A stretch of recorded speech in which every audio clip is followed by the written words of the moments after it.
killer CEOs, how climate change became big oil's biggest crime. And, I started out by pointing out the public citizen would like you to know that there are killers among us. They wear $2,000 suits and travel in private jets. They're unbothered by the TSA or the teeming masses. Their children attend the finest universities in the world. They vacation on private islands and yachts. Many earn more in a day than most Americans take home in a year. And their positions ensure that their heirs will never have to work a day in their lives. Their fortunes, though, are the result of poisoning you, me, our children and grandchildren, every other living thing on Earth, and destroying the temperature stability of our atmosphere. And this week, they are responsible, in part, for billions of dollars in losses, numerous deaths, and thousands of shattered lives in Southern California. I'm speaking of course, the fossil fuel industry executives and the oil industry executives in particular. Illegitimate President-elect Trump is trying his best to cover for them, claiming that the fires ripping through California are the result of incompetence by the governor or the mayor. And in fact, one of the biggest lies that has been promoted, that was even repeated this morning on MSNBC, is that Karen Bass and the Democrats who run Los Angeles cut back on the budget for firefighting.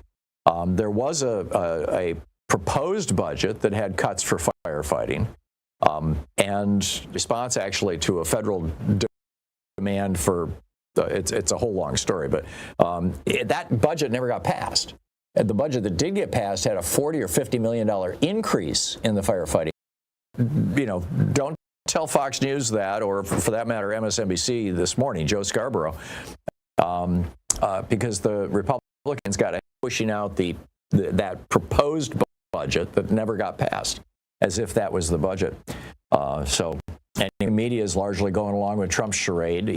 Very rarely do they even mention climate change, and I have not once heard one word about the role of the fossil fuel industry in all this. Have you? But these fires, that's like a TV news person saying, well, a United jet crashed today and 150 people died. Gee, I guess, crap happens. In other news, no, you'd get an aviation expert on and you say, well, does this look like pilot error, or did Boeing forget to put bolts on the door again? What's going on here? You want to find out, how did this happen? What caused these fires in Los Angeles? Well, fires at this time of year in Los Angeles area are not anything new, but fires and winds like this are. And this is a measurable and was predicted consequence of climate change. In fact, it was predicted in 1959 by Edward Teller in a keynote speech to the American Petroleum Institute and the Columbia Graduate School of Business. And he started talking about carbon dioxide. He said, it transmits visible light, but it absorbs the infrared radiation, which is emitted from the Earth. Its presence in the atmosphere causes a greenhouse effect. It has been calculated that a temperature rise corresponding to a 10% increase in carbon dioxide will be sufficient to melt the ice cap and submerge New York. All the coastal cities will be covered, and since a considerable percentage of the human race lives in coastal regions, this chemical contamination is more serious than most people tend to believe. That was 1959. That sent the oil industry off on a search for, is Edward Teller right? And sure enough, a series of studies, the most famous in 1968, and that one, this is from the Stanford Research Institute. It said, quote, significant temperature changes are almost certain to occur by the year 2000. Climactic changes. There seems to be no doubt that the potential damage to our environment could be severe. Pollutants, which we generally ignore because they have little local effects, CO2 and submicron particles, may be the cause of serious worldwide environmental changes. Now, that was 1968. It was 10 years later that Jimmy Carter said about this and put solar panels on the White House and created our nation's first solar bank and all that other stuff. But that was also when the climate denial began. That's when the fossil fuel billionaires and the fossil fuel companies and the front groups that they funded started claiming that there was no global warming, or if there was, it was just a natural variation in solar radiation. And they've been doing that for years and years and years. You know, Mark Morano used to come on this program all the time. He was funded by the fossil fuel industry, you know, denying climate change. I finally gave up debating him because it just, you know, it was stupid. I mean, I'm talking about a decade ago, we were having these debates, and then it was still considered a debate in the corporate media, bizarrely. Now they just don't even talk about it. Public Citizen published a report in 2023 titled Charging Big Oil with Climate Homicide. And they're talking about going after big oil in a very real way. Now, Rob Bonta, who is the Attorney General for California, has actually initiated, this was in 2023, a lawsuit against ExxonMobil, Shell, Chevron, ConocoPhillips, BP, Phillips 66, and the American. But it's not for homicide. It's for public nuisance, product liability, failure to warn, pollution, impairment, and destruction of natural resources, misleading advertising and environmental marketing, and unfair competition. You know, is Nathan Hochman, the Attorney General for the District Attorney for Los Angeles, is he going to companies? Are we going to see actual prosecutions or attempted prosecutions of executives in the fossil fuel industry? You know, inquiring minds want to know. Will our media ever begin talking about the role that the big oil and natural gas companies are playing in the destruction of Los Angeles? Will they ever? What do you think? I'm skeptical, frankly. Anyhow, stay tuned. It's 15 minutes past the hour.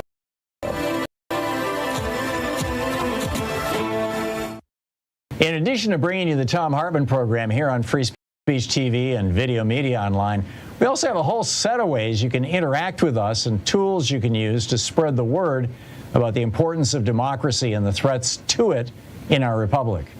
First, there's your daily homework. Sue Nethercutt puts together a daily email newsletter that has a link to every story I discuss on the air, so you can find my sources and you can share them with your friends. It's free and you can sign up at TomHartmann.com. Second, I publish my daily take every day over at the HartmannReport.com website. That's also free if you want the daily 5 days a week rant in your inbox. No ads either. Third, we have the podcasts. There's the free 1-hour version of our daily show that's advertising supported. You can find that wherever you get your podcasts normally.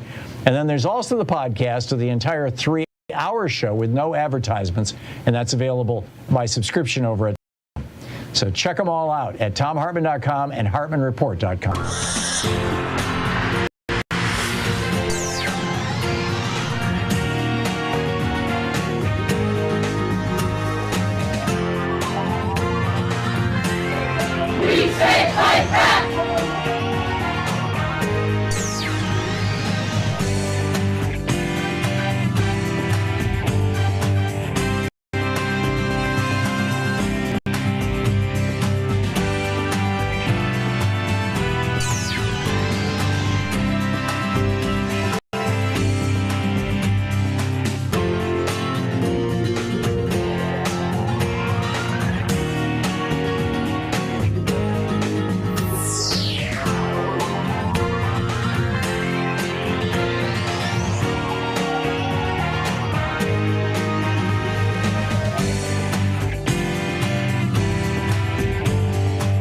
Our book today in the Thom Hartmann Book Club is by P.E. Moskowitz. It's The Case Against Free Speech, the First Amendment, Fascism, and the Future of Dissent. This is from the introduction.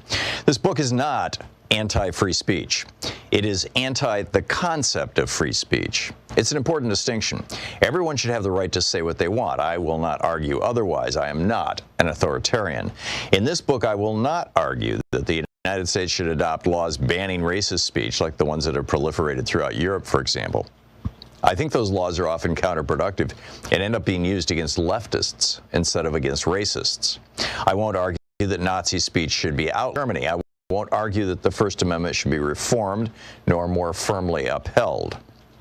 This book is not about whether the First Amendment is good or bad. This book is about why the First Amendment is nearly irrelevant, except in its power as a propaganda tool. In the following chapters, I will argue that free speech as a concept is meaningless, that it is a dialectical smokescreen more than an ideal to be upheld, that in a grossly unequal society, in which a few corporations control the means of media dissemination and a small group of the ultra-wealthy bankroll entire political movements, there can be no meaningful definition of free speech. On paper, I'm free to speak as a billionaire. I am as free to speak as a billionaire. Yet I do not have the power to change laws through political donations, to influence college curricula, or to quash entire movements for economic liberation. And still, I hold more speech power than most. I am a published author, and my speech is sanctified by the gatekeepers of my publishing house. Therefore, the path to free speech, I will argue, has less to do with a law about speech, or many laws, than with ending racism and inequality. Throughout U.S. history, disparate groups have claimed to cherish free speech more than their enemies. Unionists in the 1920s saw free speech as synonymous with striking and ultimately class revolution. Today, conservatives are the group to most often shroud their politics in free speech, arguing that any silencing or protesting of their speech runs counter to U.S. values of freedom and liberty for all. But as I hope to prove in this book, free speech has never really existed, because freedom and liberty have never really existed for the vast majority of Americans. Instead, the U.S. has systematically acted against those values, suppressing the opportunities, speech, movements, and actions of the masses, especially people of color and anti-capitalists, in order to favor the free flow of capital to the owning class. This oppression and suppression have been constant since the founding of this country, and therefore free speech is a hollow signifier, pointing to a past that never existed. The funny thing about free speech is that it's been used to fight for and against these liberties, both as a guise for the wealthy and powerful to oppress the poor, like the Koch brothers and their supporters using free speech to push through anti-democratic legislation and rip apart campaign finance laws, and as a rhetorical tool for the working class to further their cause, as happened in the early 1900s when leftists argued that free speech includes the freedom to riot, and the ACLU argued it was the only way to prevent a violent revolution. I don't argue that one definition of free speech is more legitimate than the other, but that they are all relatively empty signifiers, hiding more tangible structures of power and ideas underneath them. So why write a book on free speech if I think the term is essentially meaningless? Because the concept holds so much weight in our country. We argue endlessly about whether it's being trampled on, whether college students hate it, whether the government is adequately upholding it, but we rarely ask what free speech is, or how we got to the free speech crisis we supposedly face today. When you scratch the surface of conversations over free speech, you find more difficult issues underneath. It's much easier to talk about the ability of conservatives to speak on college campuses than about the systemic racism, sexism, and transphobia college students experience. And those are the things that the students who protest campus visits by right-wing conservatives are actually fighting against. It's easier to fantasize about a country that values free speech than to grapple so much emphasis on free speech while jailing dissidents and allowing tens of millions to live in poverty. What is free speech to someone who works 60 hours a week and has no time nor any platform to use their supposed right?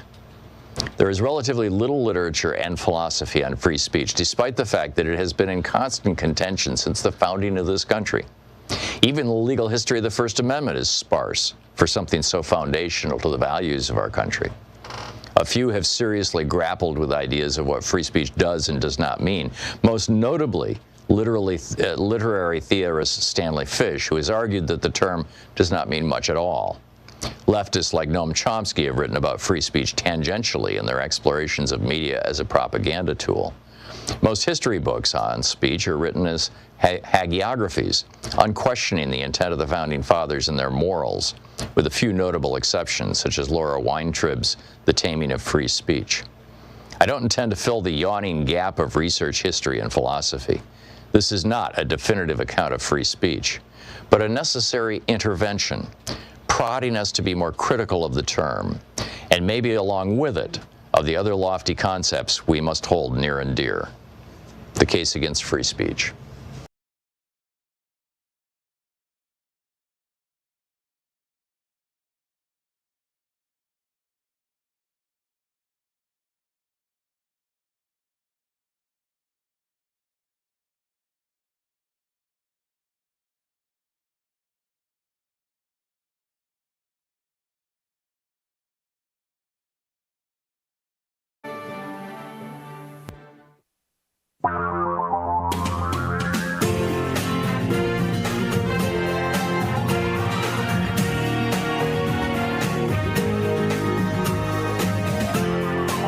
This is the Thom Hartmann Program.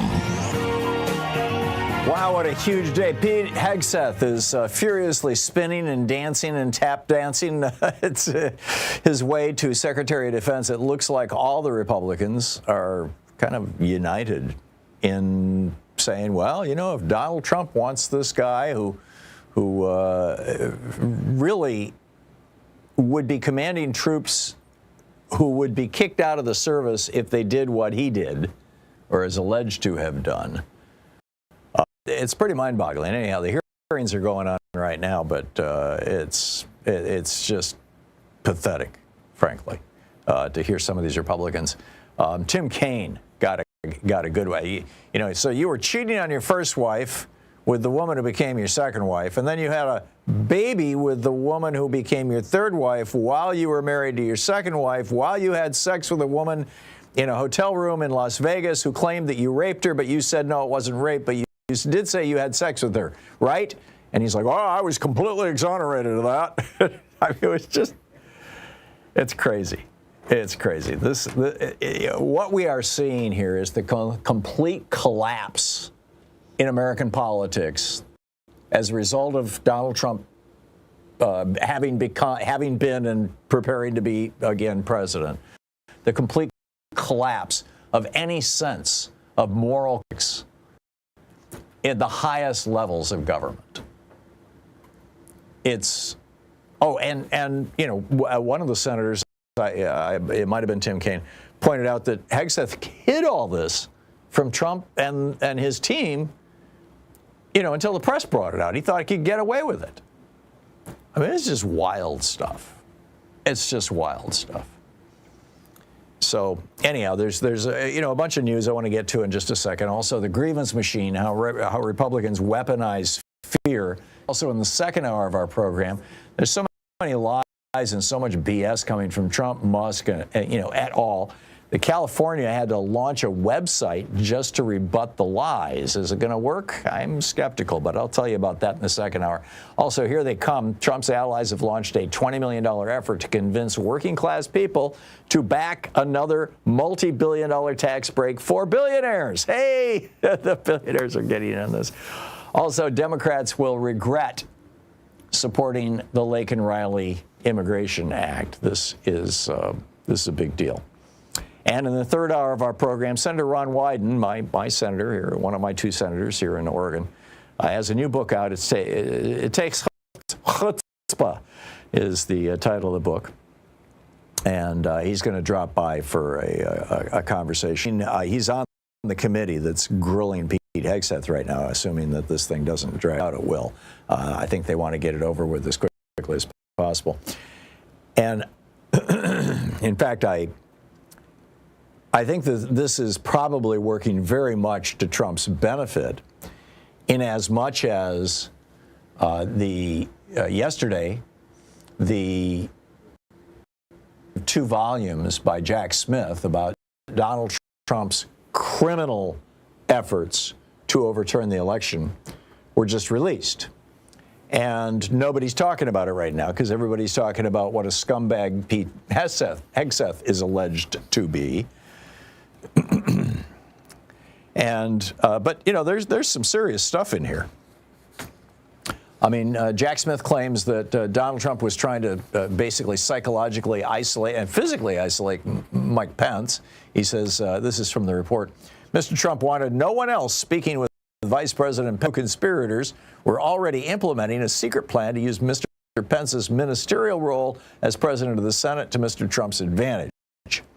In repeated conversations day after day, Mr. Trump pressed Mr. Pence to use his ministerial position as president of the Senate to change the election outcome, often by citing false claims of election fraud as justifications. He even falsely told Mr. Pence that the Justice Department was finding major infractions. So Trump lied to his own vice president to try to get him to go along with this. He has secret communications with Jeffrey Clark over at the Justice Department, in, quote, in contravention of policies designed to protect the independence of the Justice Department. Well, surprise, surprise, Trump is going to use the Justice Department this next time as his own, personal prosecutors. Racist threats against Judge Tanya Chutkan, who who is black. She received racist comments. The day after his arraignment, for example, Mr. Trump posted on social media, "If you go after me," stay one of his supporters, this is from the report, called the district court judge's chambers and said, "Hey, you stupid slave N-word, if Trump doesn't get elected in 2024, we are coming to kill you, so tread lightly, B-word. You will be targeted personally, publicly, your family, all of it," end quote. The Jack Smith goes on to say Donald Trump was basically in charge of the January 6th killers. Video evidence from that afternoon shows rioters in real time crediting Mr. Trump with their presence and conduct at the Capitol, writes Jack Smith. For example, as the crowd sought to push past officers protecting the Capitol, rioters shouted, "We've been invited here. We were invited by the President of the United States." He notes, as the day wore on, rioters continued to obey Mr. Trump's commands, and, goes on from there. Donald Trump would have been convicted if Merrick Garland had begun the prosecution as soon as Merrick Garland was appointed attorney, waited almost 2 years. And this is why Trump is becoming president rather than becoming prisoner 1030527 Leavenworth, or in the federal prison of your favorite federal prison. In fact, this is what Jack Smith writes. He writes, "Indeed, but for Mr. Trump's election and imminent return to the presidency, the office assessed that the admissible evidence was sufficient to obtain and sustain a conviction at trial." In other words, we would have thrown his ass in jail if Merrick Garland had simply gotten his ass earlier.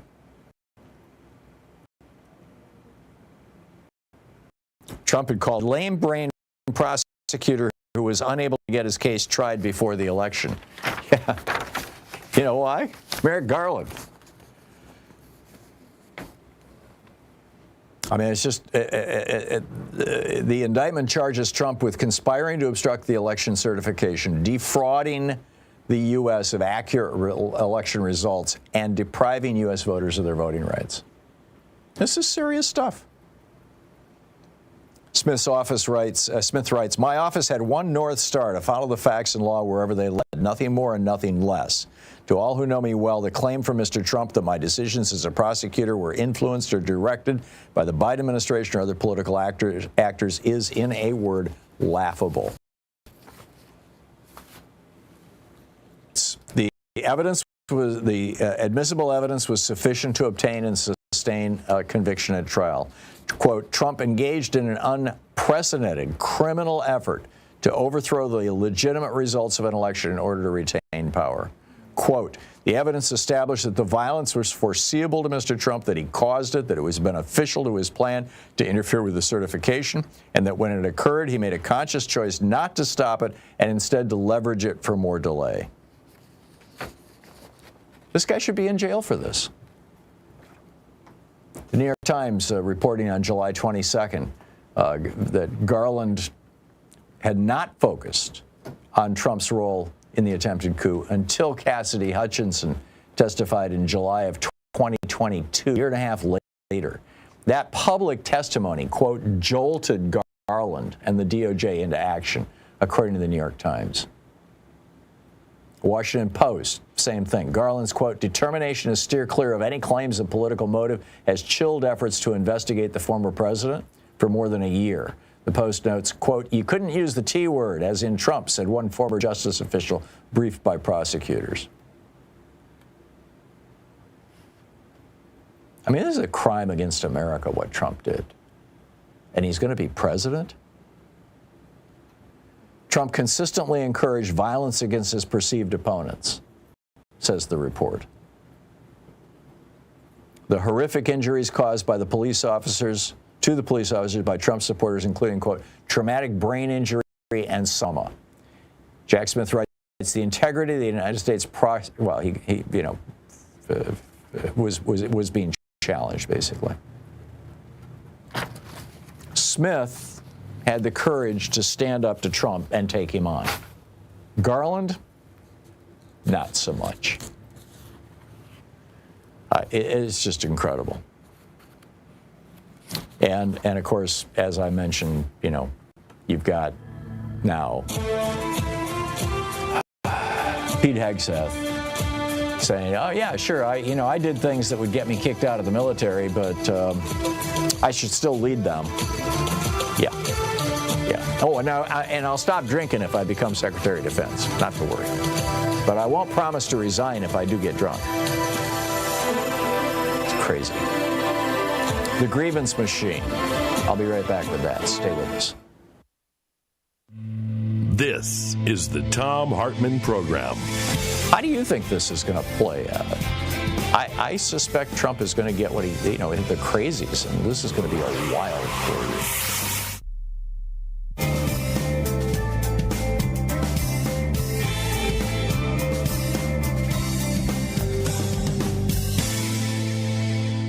And welcome back. Joe in Oklahoma City. Hey, Joe, what's on your mind today? Thanks for watching Free Speech. Hey, Tom. Happy New Year to you. Back at you. Yeah, there's so much. Obviously, it's crazy. I did want to hit one truism. If Trump had stayed in office in 2020 and they had lost 100 service members during the evacuation, no Republican would have called for any hearing on it. No, we are federal. Well, Trump, once Trump knew that Biden had won the election, that's when he sabotaged Biden's efforts to end the Afghan war by closing 9 out of the 10, as I recall, Air Force bases in Afghanistan. There's so many little educational things that are never talked about. We did mention Joe Biden's lack of talking to the people. He's talked more about his accomplishments since he lost. But, the thing with all of these things, there's so many underlying things that the Trump base are so unaware of because they just get caught on these little kind of summary statements and they don't look at any of the detail. Like even in the evacuation, Trump did the Muslim ban. They were also not processed allies that were there, the indigenous people in Afghanistan. They weren't processing any of their applications to get out of that. Because they were brown people and they were Muslims.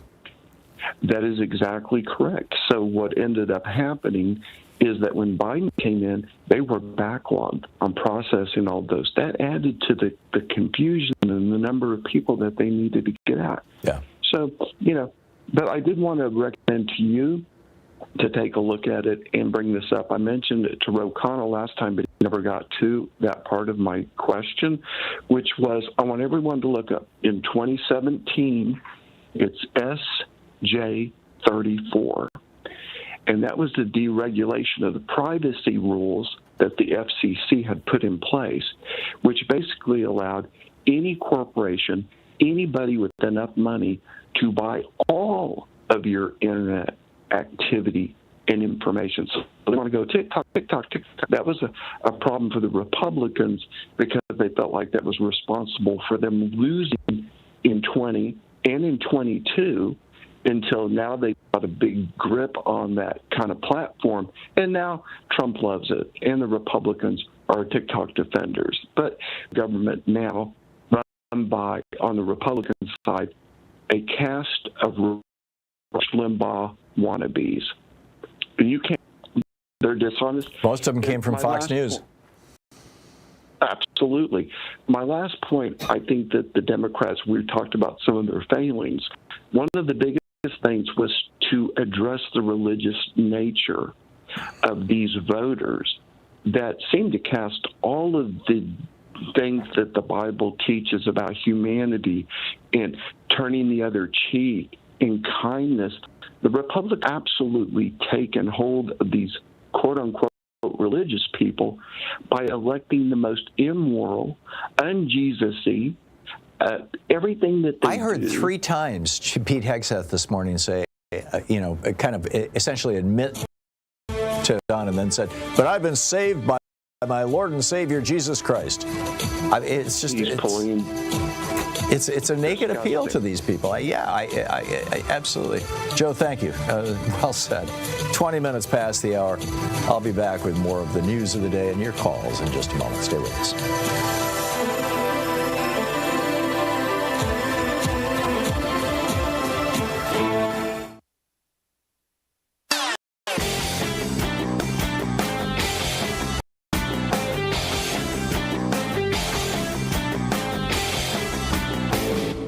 Change starts with you. You can be calling your Democratic or Republican representatives to let them know what you think by calling 202-224-3121. It's the Capitol switchboard. It'll get you right through to them. Recently, I did an op-ed and a little rant here about what happens when you raise the top income tax rate on morbidly rich people to 90%, and how, that helps reduce income inequality and funds the government and all kinds of good positive things. What about corporate taxes? We really need to go back to the 50% top corporate income tax rate that we had under Dwight Eisenhower, for example. The reason why is not on the assumption that we're going to collect all that money, but what it does is it causes corporations to change their behavior, to do things to try to get tax deductions so they don't have to pay that in taxes. And what are the main things they do? They develop new products. They do research and development. They become more competitive. They open up new stores. They pay their employees better. They offer better benefits. All of these things are 100% tax deductible and thus lower their corporate income taxes and help out America. You can read all about it over at HartmannReport.com.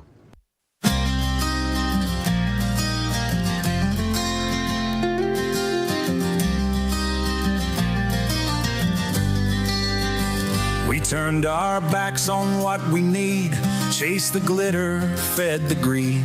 From Reagan's rise to Trump's parade, a billionaire kingdom we've remained.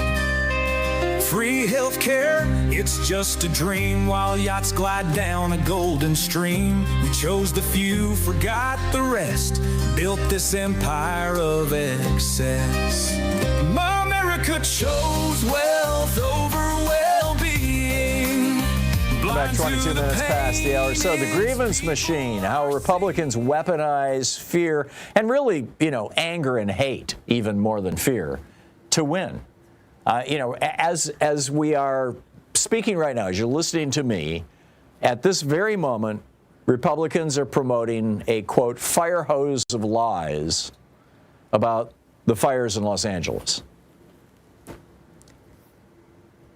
And, it's gotten so bad that the Gavin Newsom and the government of California had to field a website to push back against these lies. Just wild lies. The Los Angeles Fire Department is using women's handbags to gather water in their fight against the blaze. They ran out of equipment, having sent it to Ukraine. It's a lie. Los Angeles County hydrants ran out of water because the county refused to fill reservoirs. Not only is it a lie, but a day before the wildfire began on January 6th, quote, the department filled all available water storage facility tanks, 114 throughout the city, including 3 1-million-gallon tanks in the Pasadena Palisades area. It's just crazy stuff. Why do Republicans do this? Because they understand the power of grievance. Grievance is one of the most powerful political forces out there. Republicans have been using it ever since Barack Obama got into the White House. They'd been using it long before that. Reagan used grievance against black people, the whole welfare queen thing, but it really kicked into high gear with Obama's presidency. The birthers stuff, it was just grievance after grievance after grievance. There's a simple neurological reason why the best defense is a good offense, why grievance is so powerful, and it's because it's tied to our need for safety. Grievance is typically about feeling wronged or having something taken from you. And so we've got this whole grievance machine, this right-wing grievance machine. Oh, gays are going to convert your kids. Immigrants are going to kill or rape your wife. Schools are going to cut off your son's penis. Haitians in Springfield are going to eat your cat. Poor people are stealing your tax dollars with welfare payments. Women who get empowered will deny you sex. Jews are funding Hispanics to take your job. Joe Biden is causing your inflation. Democrats want to take away your car. Black Kamala is taking a job that's rightfully a white man's role. Woke teachers are training white children to feel guilt for things their relatives did. The deep state is making your life miserable through overregulation. These are all lies that have been turned into major grievances that are regularly aired on the giant right-wing grievance machine. Fox News, right-wing hate radio, right-wing podcasts, social media and their right-wing algorithms. The grievance works. Hitler harnessed grievance. The Confederates harnessed grievance. George Washington, Ben Franklin, and Thomas Jefferson harnessed grievance. Remember taxation without representation? The Me Too movement used grievance to produce actual change in America. Black Lives Matter used grievance to produce positive change in America. Bernie Sanders nearly became president of, using our grievance about being ripped off by billionaires. Martin Luther King used grievance to, transform America. Grievance can be good or bad. And Timothy Snyder has been promoting this idea that I've been talking about on this program for at least a decade, which is a shadow cabinet. The Democrats need to appoint people to each one of the positions that Trump is putting into his cabinet. Good, solid Democratic politicians. And every time one of those people on Trump's cabinet comes out and does or says something stupid, which is going to happen regularly, then the shadow cabinet person will call a press conference. Democrats need to learn how to harness grievance. Democrats need to start complaining loudly. Democrats need to go on the offense. Enough of this, good government, let's do the people's work. It's time to go to war. What say you? I'll pick up your calls on the other side of the break.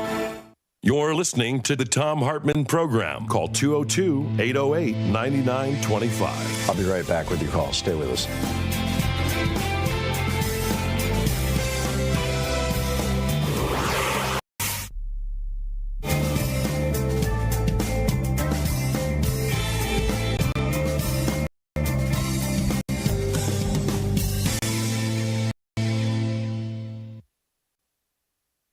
This is the Thom Hartmann Program. Today we're reading from Alexis de Tocqueville's Democracy in America. This is an 1856 first English translation edition of this author, but you can still get it online, and a lot of different booksellers sell it. This is from Chapter 11. What sort of despotism democratic nations have to fear? I had remarked during my stay in the United States that a democratic state of society, similar to that of the Americans, might offer singular facilities for the establishment of despotism. And I perceived, upon my return to Europe, how much use had already been made by most of our rulers of the notions, the sentiments, and the wants engendered by this same social condition for the purpose of extending the circle of their power. This led me to think that the nations of Christendom would perhaps eventually undergo some sort of oppression like that which hung over several of the nations of the ancient world. But it would seem that if despotism were to be established among the democratic nations of our days, it might assume a different character, different from the Roman Empire, for example. It might be more extensive and more mild. It would degrade men without tormenting them. I do not question that in an age of instruction and equality like our own, sovereigns might more easily succeed in collecting all political power into their own hands and might interfere more habitually and decidedly within the circle of private interests than any sovereign of antiquity ever could do. But the same principle of equality which facilitates despotism tempers its rigor. When no member of the community has much power or much wealth, tyranny is, as it were, without opportunities or a field of action. As all fortunes are scanty, the passions of men are naturally circumscribed, their imagination limited, their pleasures simple. This universal moderation moderates the sovereign himself and checks within certain limits the inordinate stretch of his own desires. Independently of these reasons, drawn from the nature of the state of society itself, I might add many others arising from causes beyond my subject, but I shall keep within the limits I have laid down to myself. Democratic governments may become violent and even cruel at certain periods of extreme effervescence or of great danger. Excuse me, think of George Bush in 9/11. But these crises will be rare and brief. When I consider the petty passions of our contemporaries, the mildness of their manners, the extent of their education, the purity of their religion, the gentleness of their morality, their regular and industrious habits, and the restraint with which they almost all observe in their vices, no less than in their virtues, I have no fear that they will meet with tyrants in their rulers, but rather guardians. I think then that the species of oppression by which democratic nations are menaced is unlike anything that ever existed before in our world. Our contemporaries will find no prototype of it in their memories.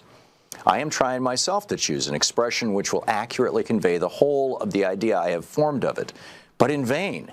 The old words, despotism and tyranny, are inappropriate. The thing itself is new, and since I cannot name it, I must attempt to define it.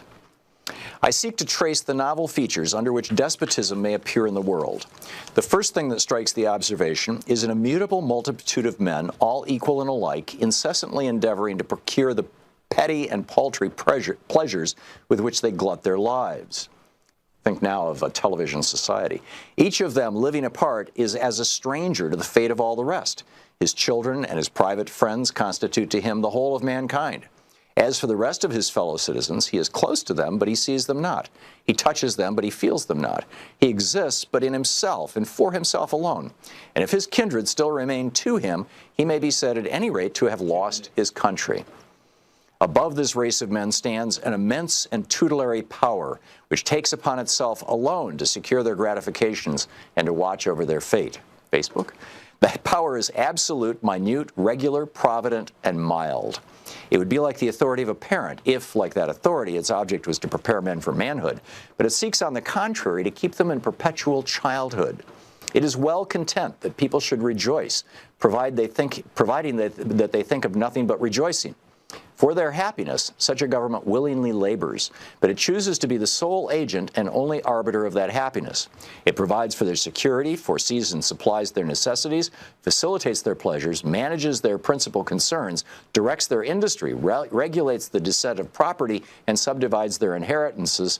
What remains but to spare them all the care of thinking and all the trouble of living? Thus, it every day renders the exercise of the free agency of man less useful and less frequent. It circumscribes the will within a narrower range and gradually robs a man of all the uses of himself. The principle of equality has prepared men for these things. It has predisposed men to endure them and oftentimes to look on them as benefits.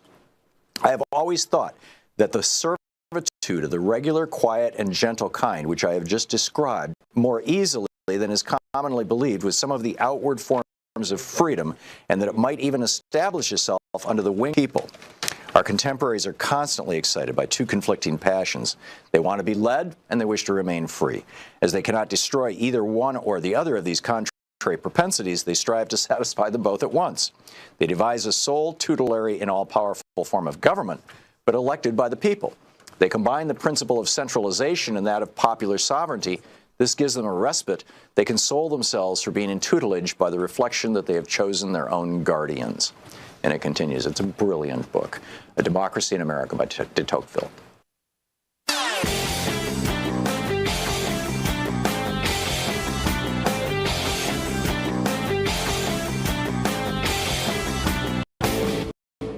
Did you know that every weekday we send out an email before the show giving you all the topics coming up so you can be fully informed and ready to interact with our program? Or that after the show we send out Sue's Stack, a list of discussed along with clickable hot links to every source of information I've shared with you on the air? It's all completely free and available over at thom.tv, THOM.tv. Check it out.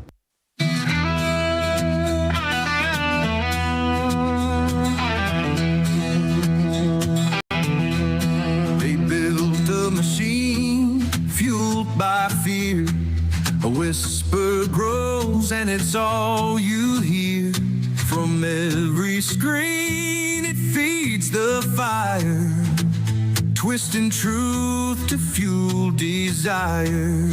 A mother's cry, a worker's loss, a calculated line they'll toss. They turn your pain into their gold. Selling never gets old. The grievance machine, it's always on, spinning stories dusk till dawn. There you go. That's what the Republicans have been doing for decades. Democrats need to take a lesson here. All right. So what's on your mind today? Lou in Philadelphia. Hey, Lou. Thanks for listening to SiriusXM. What's up? Well, I'm in insurance, and I've been in insurance for 35 years. And I keep listening to these insurance questions on the radio and seeing the Republicans' comments. And I'll just start by Republicans say that there shouldn't be any regulations. Well, insurance is one of the most highly regulated industries in the country. And so you know why? That one. Because they regularly were ripping off their customers. Of course. You know? I mean, you're right. I'm not saying, but at this point, we're being hit by a whole lot of claims and things. Yeah. And so they have to cut down on their losses. And so the first thing they said when they announced there was a fire was there's a lot of people being canceled. And they were canceled. Well, here's the thing about, now I don't know about every state because it's state regulated, but canceling in the state where I am, the regulation is you can't be canceled, but you can be non-renewed for a reason. Maybe your roof's falling apart. Maybe you have names. And you get warned, and you say this is how you can mitigate the loss. You can fix the roof, blah blah blah, and then you're non-renewed. Now, then the other thing they were saying was about it's the Democrats' fault because what's happening is they're letting people build wherever they want. I don't know if it's the government, and maybe they do make some decisions as to where people can build. However, the insurance companies regulate that by on the coast. If the actuaries say there's too much chance for a claim, they tell you how far back you can build. If you're right on the beach, because we've had problems with that before and had to change the rate. You say, okay, you're going to be non-renewed because we're stopping writing here. I get all this, Lou, but isn't the real issue here that Altadena and Pasadena, or was it Pasadena? Wherever these fires have just been terrible, terrible, terrible. That in previous years, when there was appropriate rainfall, and the Santa Ana winds weren't 70 to 100 miles an hour, they were 30 to 50 miles an hour, it would not have been a fire risk like it is now. Exactly. That at the time those houses were built, there was the probability of this sort of event happening was less than 1%. Now it's probably 20, 30% given climate change, and Republicans will never tell you about that. Well, but the climate change has affected insurance because the actuaries have to predict. How can you predict climate change when it's just occurring? So it would take a while to catch up with climate change, and could you ever? So I agree with you. It's the fault of climate change, and we got to get this taken care of. And this is why you're seeing now houses affecting insurance companies and everything else. Yeah, and this is why you're now seeing houses in Florida sitting on the market for over 90 days on average. Because the insurance companies are saying, climate change is driving these hurricanes, and we can't insure you anymore. Excellent points, Lou. Thank you for calling and making them. Susie in Willits, California. Hey, Susie, what's up? Hi, Tom. Hey. Thanks for taking my call. Sure. So I was, I'm a little upset right now because when I watched on the news this morning on my local station, DMA, is Mike Johnson's conditions on disaster relief for California. I mean, it's like it seems like it's getting to be if you're a red state or you're a blue state, we're gonna Yeah, different rules. We're going to do that. Yeah. I'm guessing, too, he's going to try to tie raising the debt ceiling to disaster relief. Well, I grew up in Southern California, and I know those Santa Ana winds can be wicked. And there's always some, arsonist guy starting it when we have the fires. Right. But the point is, can he do this? Can he? Can who do what? Put conditions on disaster relief. Oh, Mike Johnson? Per state. Right. Yeah, Mike Johnson. He can do anything he wants. Do that? Yeah, Congress can write legislation any way they want. I mean, the states can challenge it and sue at the Supreme Court. Absolutely. And I'm fully. I mean, keep in mind, Donald Trump withheld aid to California. Back the last time he was president, he withheld aid to Puerto Rico. He withheld aid to multiple blue states, on multiple occasions. Disaster aid we're talking about here, because he didn't like them, because he thought they were his political enemies. I mean, and I fully expect it to get far worse, particularly as California is trying to dig out of this hole. They're trying to destroy Gavin Newsom as the most likely candidate for president in 2028, and I think, frankly, he probably is, and the most likely to actually succeed, to win. And they see him as a real threat, and they're going to do everything they can to destroy him, and they don't care if 39 million Californians go with him. So, yeah, Susie, you nailed it. Thank you. Dennis in Aptos, California. Hey, Dennis, what's up? Well, a couple of things. I'm from Central California, in the San Francisco area. Down to about San Luis Obispo, we've usually had, the colder, the wetter winters than areas south of Santa Barbara, south of Point Conception. It's not unusual to have cold Santa Anas in Southern California in the winter. Mm-hmm. They don't usually get that many, but I usually is after one of those storms goes through that came from, the north, from British Columbia, Alaska, and then you get these heavy snowfalls in the Panamint Mountains, San Gabriel, San Bernardinos, and then when that storm goes through the next day, you end up getting a cold Santa Ana. There's no way a fire could start in those conditions. When you have the warm ones, and the warm ones, usually, that's late September through, let's just say, the middle of November. Mm-hmm. So we have had climate change. Well, the big problem, Dennis, with this, apparently what's causing this fire is a 1-2, and that is that last year you had unusually heavy rain that lasted for an unusually long period of time as a consequence of climate change. The atmosphere is warmer, it holds more moisture. That rain caused a massive overgrowth of grasses and wildflowers and shrubbery that wouldn't be there otherwise. It would be kind of high desert country or desert country otherwise. And that is the fuel that is driving these fires. Oh, absolutely. Yeah, that's the other part of the equation. So, I went to school down in San Diego in 1975. That was one of the rainiest years ever in Southern California. I can remember the deserts east of San Diego. They were green. That's right. It was beautiful. Yeah. Yeah.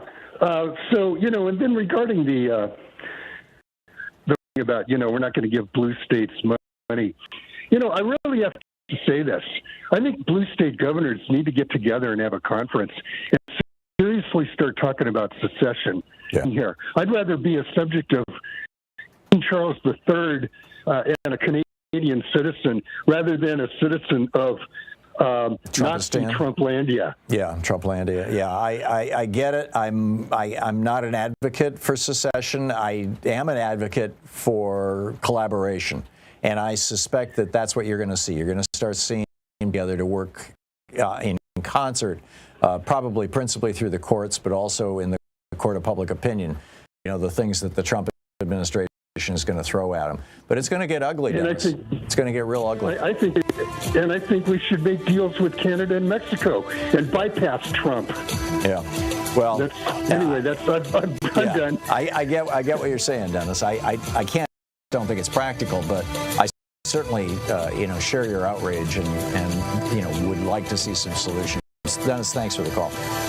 It's 44 minutes and a half past the hour. We'll be right back. You're listening to Thom Hartmann. Visit ThomHartmann.com for audio and video archives. Speaking the truth to multinational corporations, and Pete Hegseth would really rather you didn't know. I'll be right back with you.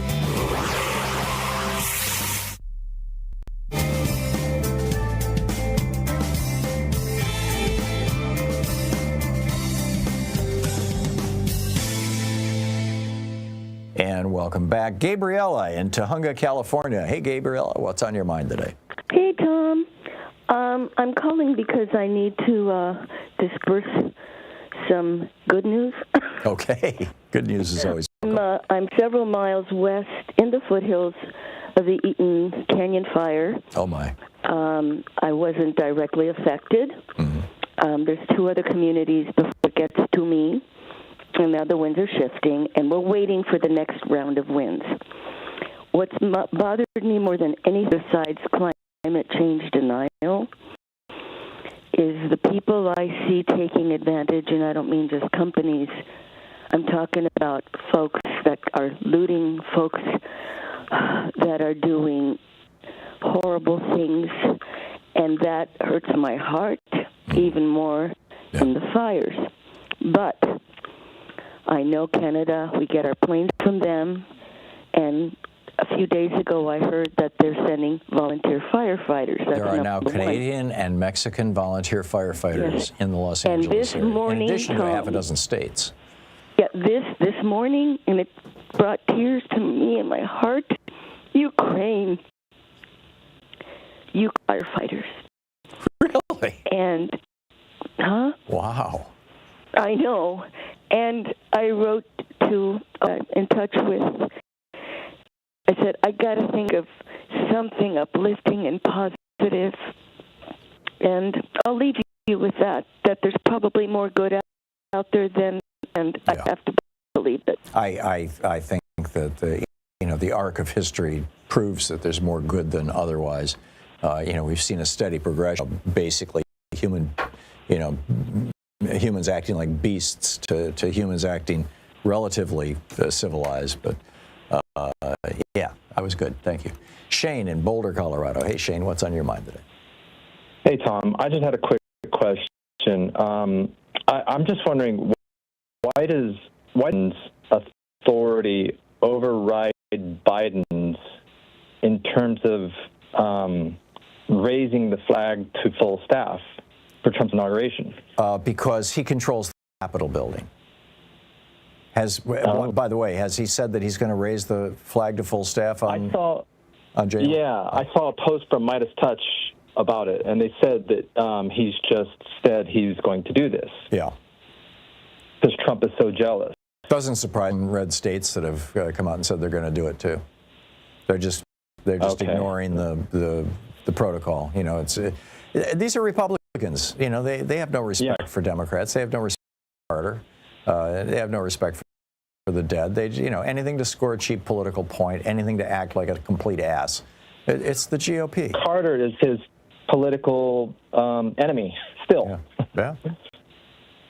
And did you see that all these companies have donated to Trump's inauguration and none have donated to wildfires, but Taylor Swift donated $10 million to the wildfires in California? Yeah. Taylor Swift continues to be a marvelous example of a pop star who's doing good. I mean, exactly. Particularly in the way she treats her staff and the people that she works with. I mean, truly.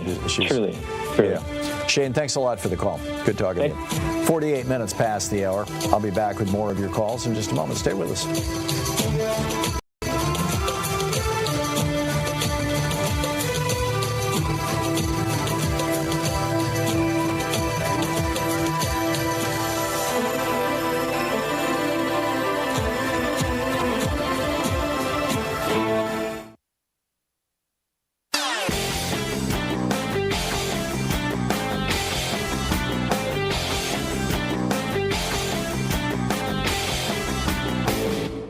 Hey, thanks so much for sharing our program and for reaching out to our stations and sponsors and letting them know that you're listening. It really means a lot to us.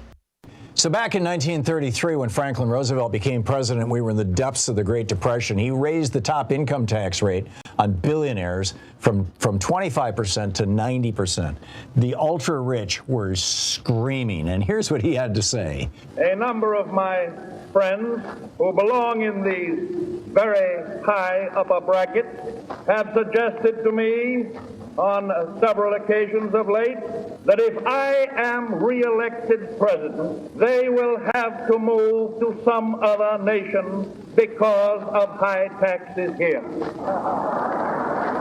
Now, I will miss them very much. He just took it right to them, right? Now, what came out of that was the world's largest and fastest growing and first major middle class. We can do this again. We just have to raise taxes on rich people. It's pretty straightforward. There's a whole article about it over at HartmannReport.com. Check it out. There's a shadow on the nation, a chill in the air. A leader rises claiming he'll repair but the cracks in the foundation, they're part of his plan to dismantle the democracy we built by hand. He calls oppressed the enemy, rewrites the truth, turns allies into traitors, empowers the uncouth. Courts packed with loyalists, the rule of law bends. Will we watch in silence as our freedom ends? Welcome back, 9 minutes before the hour, taking your calls here. Lynn in Chicago. Hey, Lynn, what's up?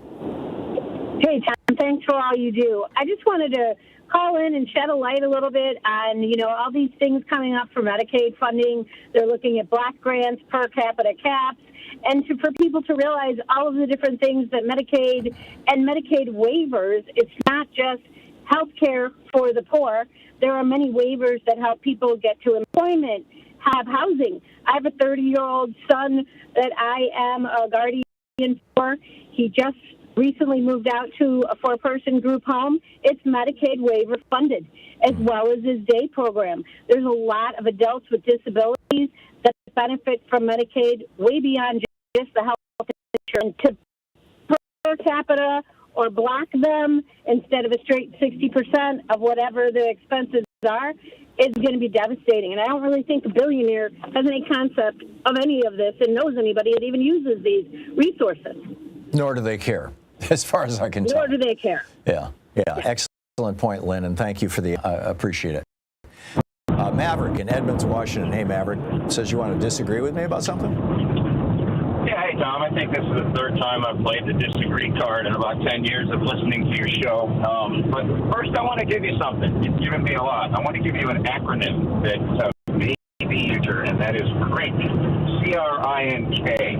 It refers to the axis of China, Russia, Iran, and North Korea. The CRINK axis. It may come in handy. I haven't heard anybody use it yet. Yeah. Okay. I want to be on the record. That's my phrase. I invented it. Okay. All right. My disagreement is that at about 23 minutes after the hour, 24 minutes after you said it's time for the Democrats to fight, what say you? And my disagreement is, I think inflammatory rhetoric like fight is less productive in the long run than more carefully chosen words like work. When I heard Kamala say, we need to fight, we need to fight, we need to win, I like work and get results better than those inflammatory words. That's all I got. It's just a little disagreement. Okay. It's a largely rhetorical disagreement, but I disagree with your disagreement. But I respect your right to do so. Maverick, thanks for the call.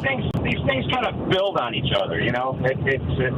Grievance begets more grievance, the violence begets more violence, and inflammatory rhetoric. Yes and no. It's fire with fire, literally, and figuratively. Fair enough, Tom. Okay, thanks a lot. Fair enough, buddy. Thanks a lot, Maverick. Carmen in Philadelphia. Hey, Carmen, what's on your mind today? Hey, Tom. Hey. Okay, I'm going to give on. I heard the interview, a little rant earlier about fighting back. Now, the caller before me is intelligent enough to realize that there are more ways to fighting back besides physically.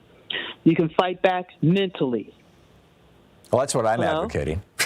And rhetorically, using language. I'm saying that Democrats need to harness the power of all the things that happened during the last Trump administration. The Democrats could have gone on and on and on, raised absolute hell about, and they didn't. Right. I told my niece, instead of playing Mr. Nice Guy, the Democrats need to fight dirty the same way they have been doing it to us for many years. Not necessarily physically, but mentally and rhetorically and intellectually. Fight back dirty. You don't get anywhere being nice to bullies, but you get someplace when you fight back. Yeah, this is what I wrote this morning. Trump put a union-busting lawyer in charge of the Department of Labor. Democrats could have screamed about every anti-labor action Eugene Scalia took, and there were a bunch of them. He put a series of anti-environment fossil fuel toadies in charge of the EPA and Interior, a woman who hates public schools in charge of education, a man Forbes called a grifter in charge of the Commerce, who'd illegally thrown tens of thousands of people out of their homes to head the Treasury Department. Where was the outrage when Jared Kushner's crew suggested that letting people die of COVID and blaming blue state governors was a political strategy? Or when Trump cut taxes for billionaires, saddling our kids and grandkids with trillions in debt? Republicans are still talking about Hillary's servers, and George W. Bush and Dick Cheney used private servers for 8 years. I mean, it's just like, where is the Democratic outrage? Right, and that's what kills me, is that they had a chance to have, for some reason, I don't care what the race is, America had this serious hang-up about women in power. So look what they did to Hillary Clinton. And they turned around Kamala Harris, and screwed a woman, screwed Kamala over. We knew they were probably going to do it because she's a woman of color. I said, don't forget that it's a woman, period, regardless of her race. Serious hang-up about seeing a woman become president. Yeah, or any position of power, frankly. Yeah. I mean, this is right. Carmen, this goes way back, obviously, but we've got so much work to do in this country, and the Republicans are fighting it tooth and nail. And I'm going to roll up. I'm 91 years old now, but guess what? I think I got one more good fight left in me, and I'm going to roll up my sleeves. God bless you, Carmen. I love it. I love to hear that. Carmen, thank you so much for the call and for the words of encouragement and passionate fight. Thank you. Keep up the great work. It is, we're hitting the top of the hour here in the second hour of our program. Here they come. Trump allies are launching a $20 million effort to sell tax cuts to billionaires. Will it work? Stick around.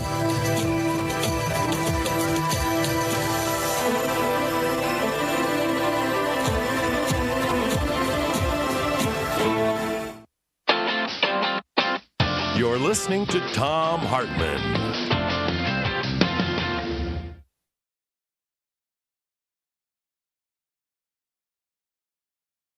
In addition to bringing you the Thom Hartmann Program here on Free Speech TV and Video Media Online, we also have a whole interact with us and tools you can use to spread the word about the importance of democracy and the threats to it in our republic.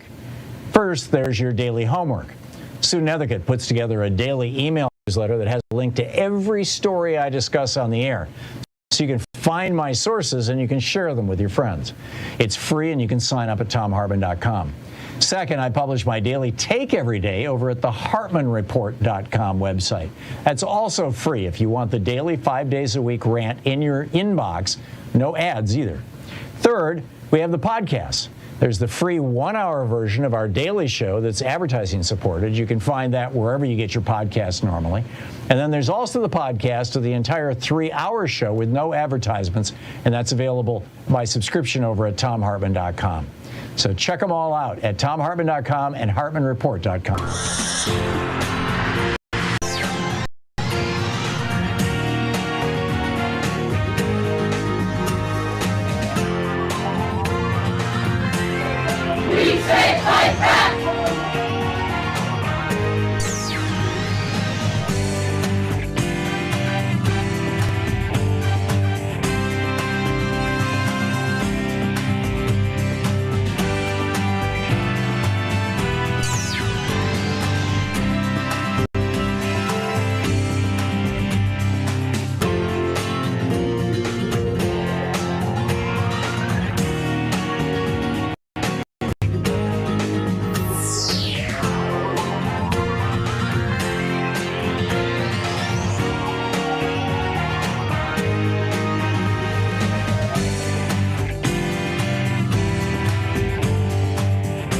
From David Enrich's book, Dark Towers, Deutsche Bank, Donald Trump, and an Epic Trail of Destruction. This is from titled the Mar-a-Lago Prize. In 1905, a German immigrant living in the Bronx set up a small barber shop on the ground floor of a newly constructed building at 60 Wall Street in the heart of Manhattan's booming financial district. In an era before skyscrapers, the 25-story L-shaped tower was a landmark, its gargoyle-guarded roof visible from the nearby waterfront. The barbershop thrived, offering shaves and trims to a procession of bankers, stock exchange traders, lawyers, and office workers. The barber's name was Frederick Trump. The same year that he opened the shop, his wife gave birth to a boy named Fred. Many years passed, and the barbershop closed, and the old 60 Wall Street gave way in 1989 to a new 60 Wall Street, a 47-story tower topped with a distinctive pyramid roof. For a time, it was home to J.P. Morgan and Company. Then the bank left, and in 2005, Deutsche Bank started relocating its American staff, displaced ever since 9/11, to its new home at 60 Wall Street. And so Frederick Trump's grandson, born to Fred's wife in 1946, became an occasional visitor to the site of his grandfather's old barber shop. Deutsche's relationship with Donald Trump had only deepened since Mike Offit left.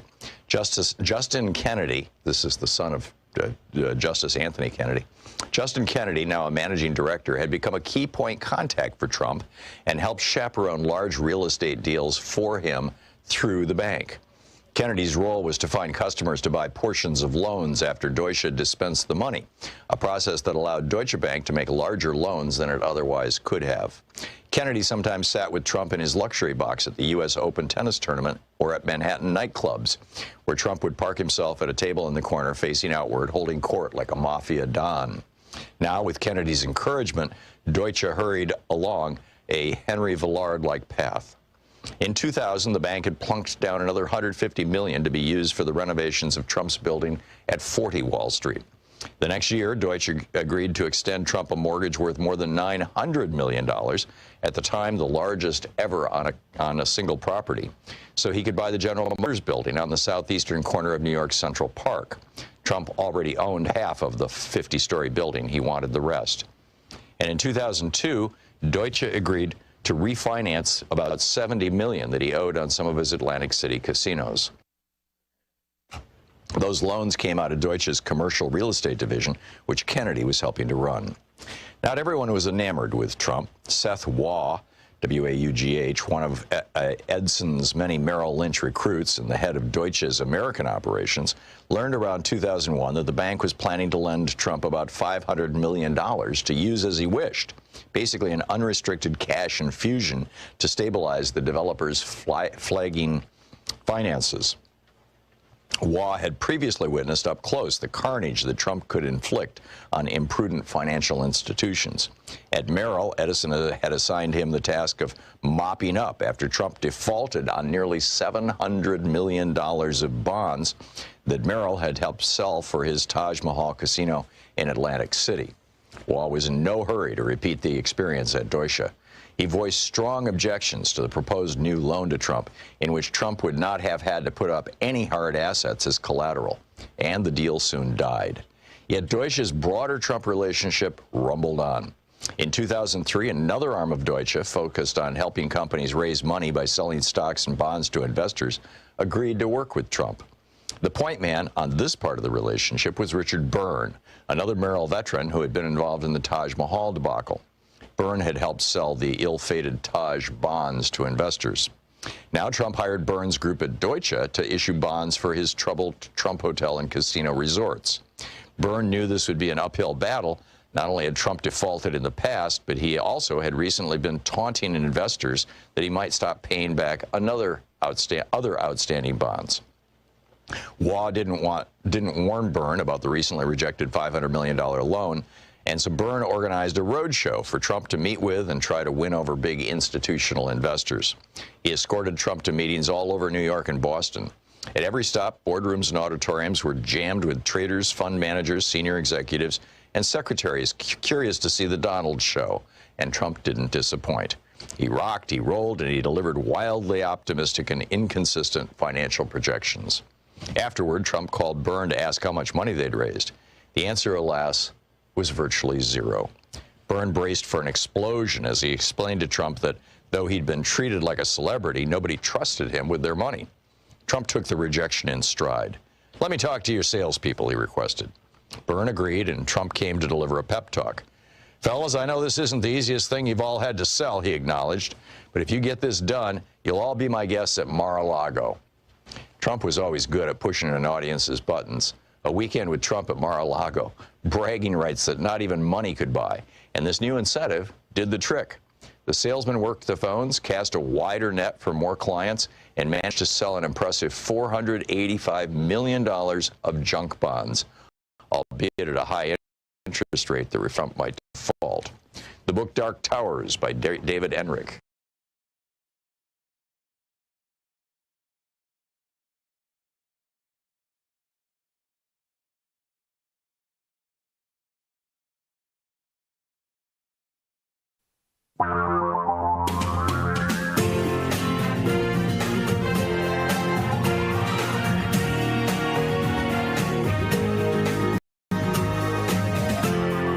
This is the Thom Hartmann Program.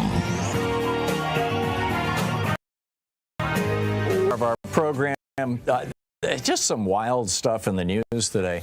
By the way, this is Pete Hegseth is being grilled in front of the Senate right now, and the Democrats are doing just a great job. Republicans, but they're trying to curry favor with Donald Trump. Everybody's terrified of Trump. Or wants to be in his favor because he can do things for their donors and their funders and all this kind of, the insane corruption that we're watching. But I lay this one on Merrick Garland. The FBI did a background check on Pete Hegseth, and they didn't bother to interview any of his ex-wives who have accused him of multiple things. I mean, it's actually Garrett Graff has a great piece over at doomsdayscenario.com. The headline is "The FBI background check on Pete Hegseth is a whitewash, and that's on purpose." This is the same thing that happened with Brett Kavanaugh, except that when it happened with Brett Kavanaugh, you had a Justice Department, I believe, I'm not sure actually at that particular moment in time who was leading the Justice Department, so I don't want to get it wrong. But the FBI, I think Chris Wray was running the FBI at that time, and they ignored literally thousands of tips about Brett Kavanaugh being guilty of sexual assault, or perhaps it was hundreds, but lots and lots of. They just ignored them, and the FBI is similarly doing this with Hegseth. This is the Biden FBI now. But it's still Chris Wray, right? Assuming that it was Chris Wray before. It could have been somebody else. Trump went through a couple of FBI directors. But I think it's really, worth pointing out. Here's another just totally weird one. The judge who is overseeing the pretrial hearings for Luigi Mangione, the guy who assassinated the CEO, the healthcare CEO, her name is Catherine Parker. She's married to a former Pfizer executive. She holds hundreds of thousands of dollars in stock, including in healthcare and pharmaceutical companies, according to her 2023 financial disclosures. Her husband left Pfizer in 2010, where he served as vice president and assistant general counsel. Before that, he held the same titles at Wyeth, a pharmaceutical manufacturer purchased by Pfizer. And he still collects a pension from his time at Pfizer. Wouldn't you think that, being so deeply connected to the healthcare industry would cause her to say, I probably shouldn't be the one who's overseeing this case? I don't know. I actually continue to have hope that there is an independent judiciary and that judges can make decisions independent of their own personal financial. But still, the Federal Code of Conduct for Judges, which the Supreme Court has exempted itself from, Clarence Thomas, the Federal Code of Conduct says that judges should avoid appearance of impropriety, avoid situations where somebody could accuse them of impropriety. And I think this at least borders on that. But I think the biggest story of the day, other than Pete Hegseth doing his song and dance, and the January 6th report, and those are both huge. The January 6th report in particular, where Jack Smith comes out and says, we could have nailed his ass. We could have put this guy in prison if Merrick Garland had only begun the prosecution back when it was obvious that Trump had committed the crime. I mean, Jack Smith doesn't say that last part, but I think it's obvious to everybody. Merrick Garland has just been an absolute disaster as an attorney general. in this regard, anyway. I mean, he's done some other good things. He's tried his very best to keep the department, non-political. I salute that.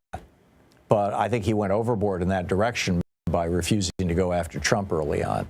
And it was the January 6th committee that shamed him into it, according to the Washington Post. Anyhow, the other big news is that Donald Trump has said that once he becomes president, he wants to renew his tax cuts for billionaires, which expire this year. This year is the last year because they had to pass it. And there's a 10-year limit on reconciliation. Reconciliation means that it can only be done with bills that have to do with money, and it means that in the Senate they cannot be filibustered. Legislation done by reconciliation cannot be filibustered. But it has to expire in 10 years. So here we are. So Trump wants to extend his tax cuts for billionaires, and the billionaires want him to extend his tax cuts for billionaires. Jake Johnson reporting over on Common Dreams, a right-wing advocacy group founded by the billionaires Monday, the launch of a $20 million campaign to promote an extension of the 2017 Trump GOP tax cuts. They're running a 60-second ad. It characterizes the 2017 Tax Cut and Jobs Act as a boon for hardworking Americans and small businesses. The campaign, according to Americans for Prosperity, will include, quote, over 1,000 meetings at congressional offices, in-district events with activists and lawmakers, and roundtables with job creators. Isn't that a great phrase, job creators? You know who the job creators are? People who spend money, people who buy things. That creates demand. Demand is what drives an economy. The real job creators, not CEOs, not billionaires. Sure, they may start a company. God bless them. Starting a company, nothing wrong with that. I've done it a bunch of times in my life. But if nobody wants to buy your product, you're not going to hire anybody to make it. The job creators are the consumers. But anyhow, this campaign is going to reach millions of people on the phone and at their doorsteps, according to Americans for Prosperity. Right. So the top 1% is, in all probability, going to, I predict this is going to pass by reconciliation again for another 10 years. I mean, we'll see, but I think it's going to be fairly obvious. Meanwhile, John Fetterman and Ruben Gallego are up to something that has me scratching my head, and I don't understand this. Laken Riley is this woman who was murdered by an undocumented immigrant. She was a Georgia nursing student. Jose Ibarra is the guy who killed her. He's from Venezuela. And he's in prison. He's going to be in prison for the rest of his life. Legislation, and I am quoting here from a piece by Michelle Goldberg in the New York Times today. This piece of legislation, quote, mandates federal detention without bail for migrants who are merely arrested for any theft-related crimes, with no provision to free them if the charges are later dropped. Now, think about that. You don't have to actually commit theft to be imprisoned for life under this legislation. For life, indefinite, for the rest of your life, if the government chooses. You don't actually have to commit a crime. You merely have to be accused. She goes on to write, the bill applies to many immigrants who are authorized to be here, including dreamers and those with temporary protected status, and the legislation contains no exemptions for minors. As Ilya Soman, a law professor at George Mason University, told me, the Laken Riley Act could mandate the indefinite detention, that is like for the rest of their lives, of a juvenile child of asylum seekers arrested for swiping a candy bar, even if she didn't do it. Now, Democrats could block this in the Senate. It's going to need 60 votes to overcome a filibuster. But John Fetterman and Ruben Gallego have come out and become co-sponsors of this legislation, this obscene legislation. And you might want to let John Fetterman and Ruben Gallego, senators, know at 202-224-3121 that you are not a fan of legislation that provides for indefinite detention of anybody who is merely accused of stealing a candy bar, even if they didn't do it. Indefinite detention, life in prison for stealing a candy bar. A child of an illegal immigrant. This Laken-Riley Act is toxic. This is Republican crazy on steroids. And that John Fetterman and Ruben Gallego are going along with this, and they've got another half a dozen, I believe another 7 to say yes, we'll vote for it. This is nuts. So the phone number for Congress, for the Congressional Switchboard, 202-224-3121. This is the Thom Hartmann Program. That is 202-224-3121. If you want to check it out, it's Michelle Goldberg's piece in today's New York Times. We'll be right back.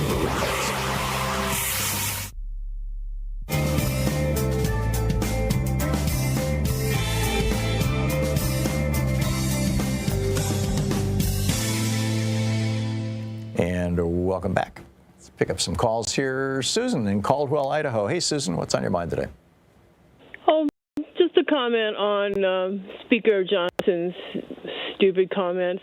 You know, these Republicans, whenever they get in control of anything, have a long history of this. And the Hurricane Sandy response comes to mind. 2012, wasn't it? No, and took them a full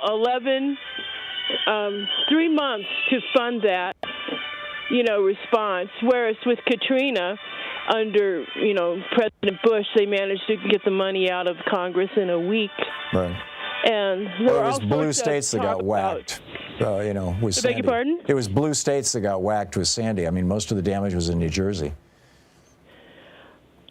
Yeah, but I believe Mr. Christie was governor then, and he took a lot of heat for working with President Obama, at the time. Yeah. But yeah, well, obviously it was a blue state, but they don't, just to show, they have that vindictive nature, but the year before, when they had just got back Congress control under President Obama, remember that huge tornado that took out Joplin, Missouri? Mm-hmm. They also didn't want to pay for that.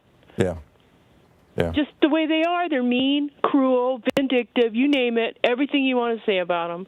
I don't know how they could possibly be Americans with this streak, but it's really awful, and I'm stuck in Idaho, and I'm surrounded by it, so I can only commiserate with the people in the LA area. I get it. Mm-hmm. I get it. Susan, thank you. Thanks for sharing. Morris in Inglewood, California. Hey, Morris. What's up?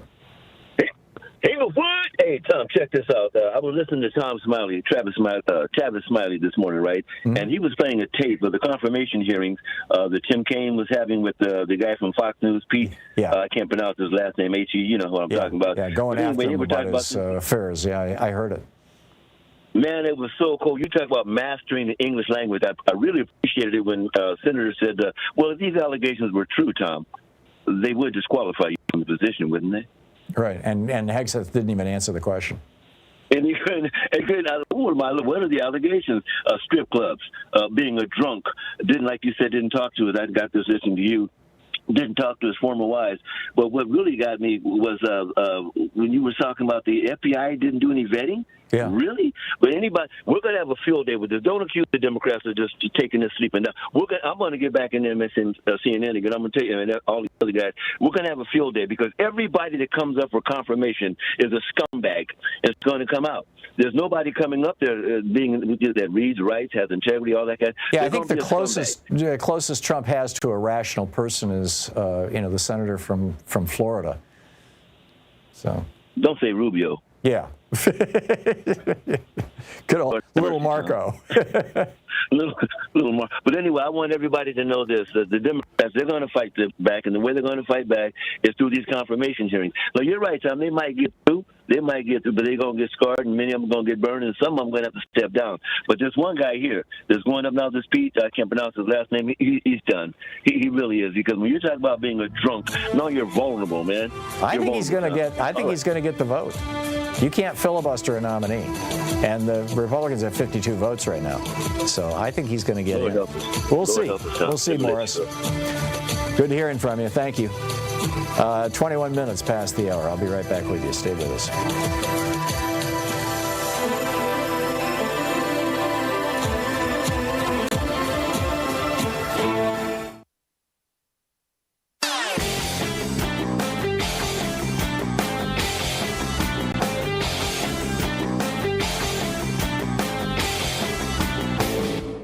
Missed my opening rant today? It's usually published over at HartmannReport.com, where you can read it and share it with your friends for free. Check it out, HartmannReport.com. You know, between 40 years of Ronald Reagan's neoliberalism destroying the American middle class and all the just horrors of January 6th and the Trump presidency, America's waking up, and that's a really good thing. There's actually, some books coming out about this. Mine, The Hidden History of Democracy. Neil Howe's The Fourth Turning is here. And it looks like a moment of American renaissance is upon us, if our media doesn't screw it up, which raises the question, can we have democracy and Fox News? Can the two coexist? Like, when Fox News runs chyrons saying that essentially Joe Biden is a wannabe dictator who's throwing Trump in jail because he's his political opponent. There's a whole rant about this and an in-depth analysis of what can we do with regard to repairing our media here in the United States over at HartmannReport.com. I think you'll find it interesting. Check it out.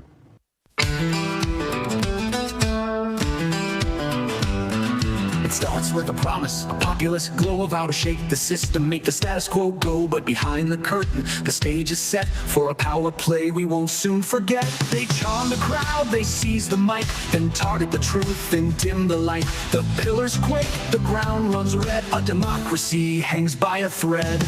Welcome back, 22 minutes past the hour. Picking up the calls here. Mark in Studio City, California. Hey, Mark. Hope you're safe with the fires. Hey, Tom. We have to fix this problem of the fires in a way that it can never happen again. Is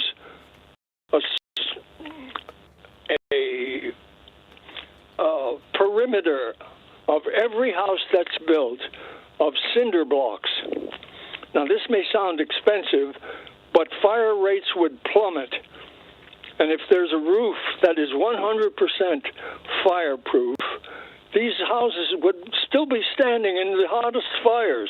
Yeah, if the houses were built out of adobe or cinder block with, covered with adobe, as some in LA are, and had tile roofs, as some in LA do, then they would be relatively immune to fire, I would think, Mark.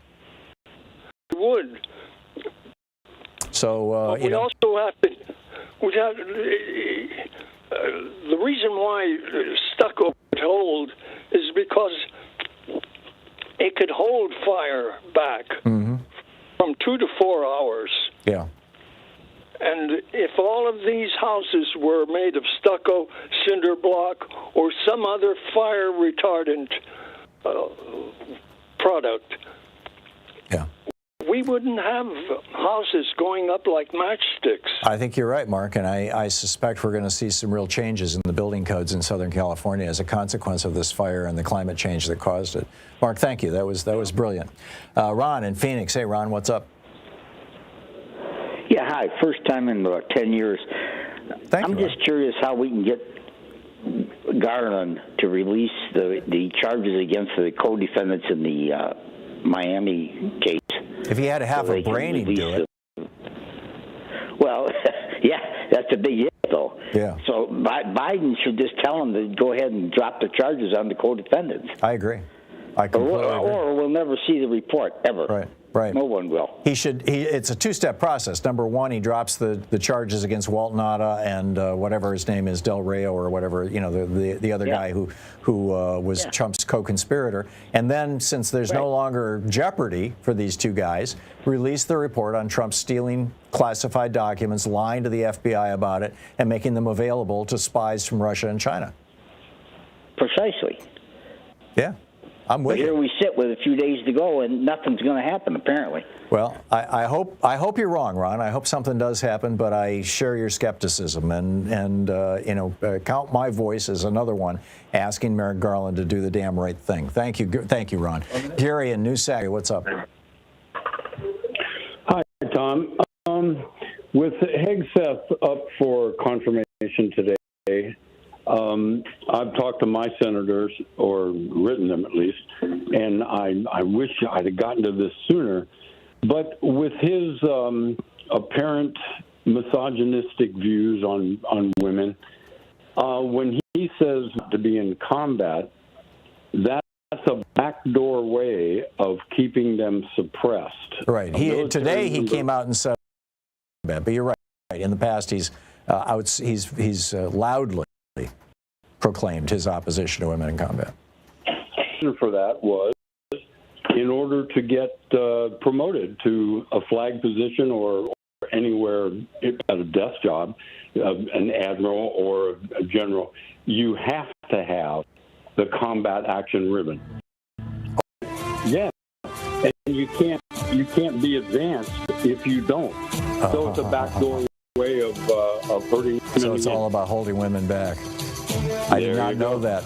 Gary, thank you. Thanks for the information. That's amazing. Yep.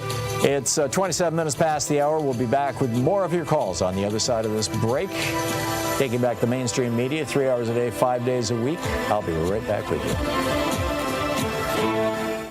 You're listening to the Thom Hartmann Program. Call 202-808-9925. Exposing the con in conservative. I'll pick up your calls right after this break.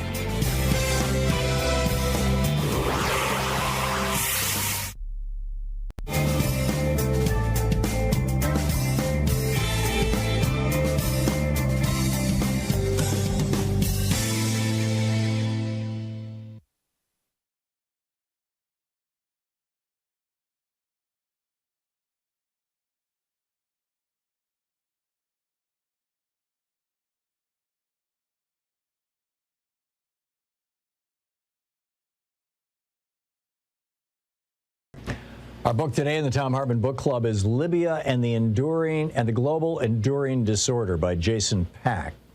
And this is from the preface titled Welcome to the Enduring Disorder. Today's international system is like a ship adrift during a pandemic. With the captain lost to the virus and the most capable and conscientious members of the crew self-isolating in their cabins, the deck is now teeming with contagious megalomaniacs. Rather than collaborate, each thinks he knows how to steer the ship better than the admirals. As the winds pick up, a fight breaks out among those scrambling to infiltrate the bridge. When the winners emerge from this melee and they reach the captain's chair, some choose to deliberately steer into the choppiest waters, each clutching the steering wheel until a competitor bursts in behind them and ejects them from the hot seat.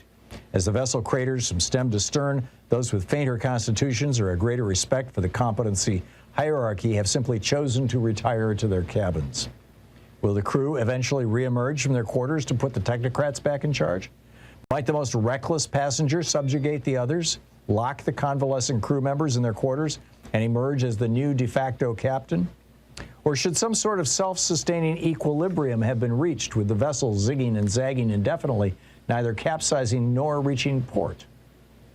From my vantage point, watching U.S. policy toward Libya veer this way and that over the years, the events of the spring and summer of 2019 stood out as a high watermark of chaos and contradiction with a multiplicity of relevant actors vying for prominence.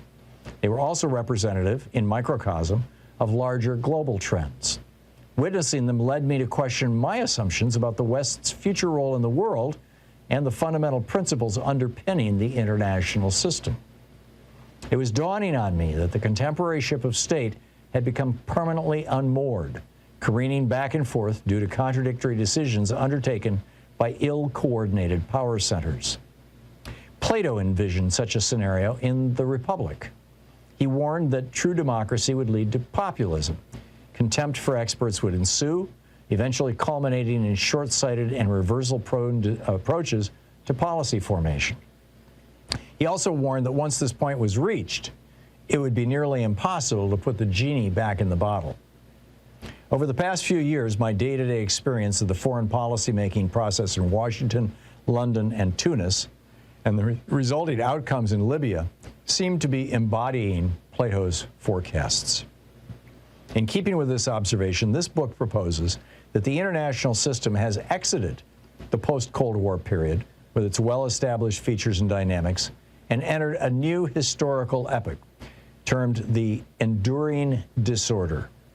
This new historical period, which remains under-researched, is characterized by its own structures, trends, and interactions. They are not scientific laws that can be definitely discovered through experimentation, but rather patterns and trend lines that may be intuited from lived experience. My main contentions about our historical moment are interrelated. One, that the international system's interaction with Libya is an ideal arena to describe the key features of this new historical era, but that study of the Syrian, Yemeni, Venezuelan, or Ukrainian microcosms would likely work as well. And two, that the enduring disorder will long outlast the specific sequence of events set in motion by former American President Donald Trump or any given Libyan warlord. My analysis is that their emergence on the world stage was merely symptomatic of the enduring disorder, not its root cause. Actually, it is the enduring disorder that has given rise to Trump, Brexit, and the unique trajectories of state implosion that have befallen Libya, Yemen, and Syria. On the ground in Libya in May of 2019, the latest round of civil war had settled into an uneasy stalemate. Economic activity was stymied. The water and electricity grids were periodically shut down by the combatants. Civilian casualties mounted, and international peacemaking efforts had ground to a halt. The previously bustling southern suburbs of Tripoli were now crisscrossed by the ebb and flow of tanks and technicals. A parallel war of maneuver was also unfolding on the banks of the Potomac. The allies of President Trump sought to outflank the permanent institutions of the U.S. government in the tussle to shape American policy toward Libya's perpetual conflict. This was yet another skirmish between familiar adversaries. In the prior battles between Team Trump and U.S. institutions that set various aspects of Russia, Ukraine, and the Middle Eastern policy, each side had already demonstrated its unique strengths and weaknesses. This dynamic of Team Trump versus the institutions would become intimately familiar to all Americans during the tug of war to set the governmental response to the COVID pandemic. So what were the relative tactics of the adversaries? Trump's Twitter bravado was highly effective at manipulating the media, but usually quite impotent at formally changing entrenched U.S. government policies. Was the president actually trying to change American policy, but exhibiting a lack of understanding of the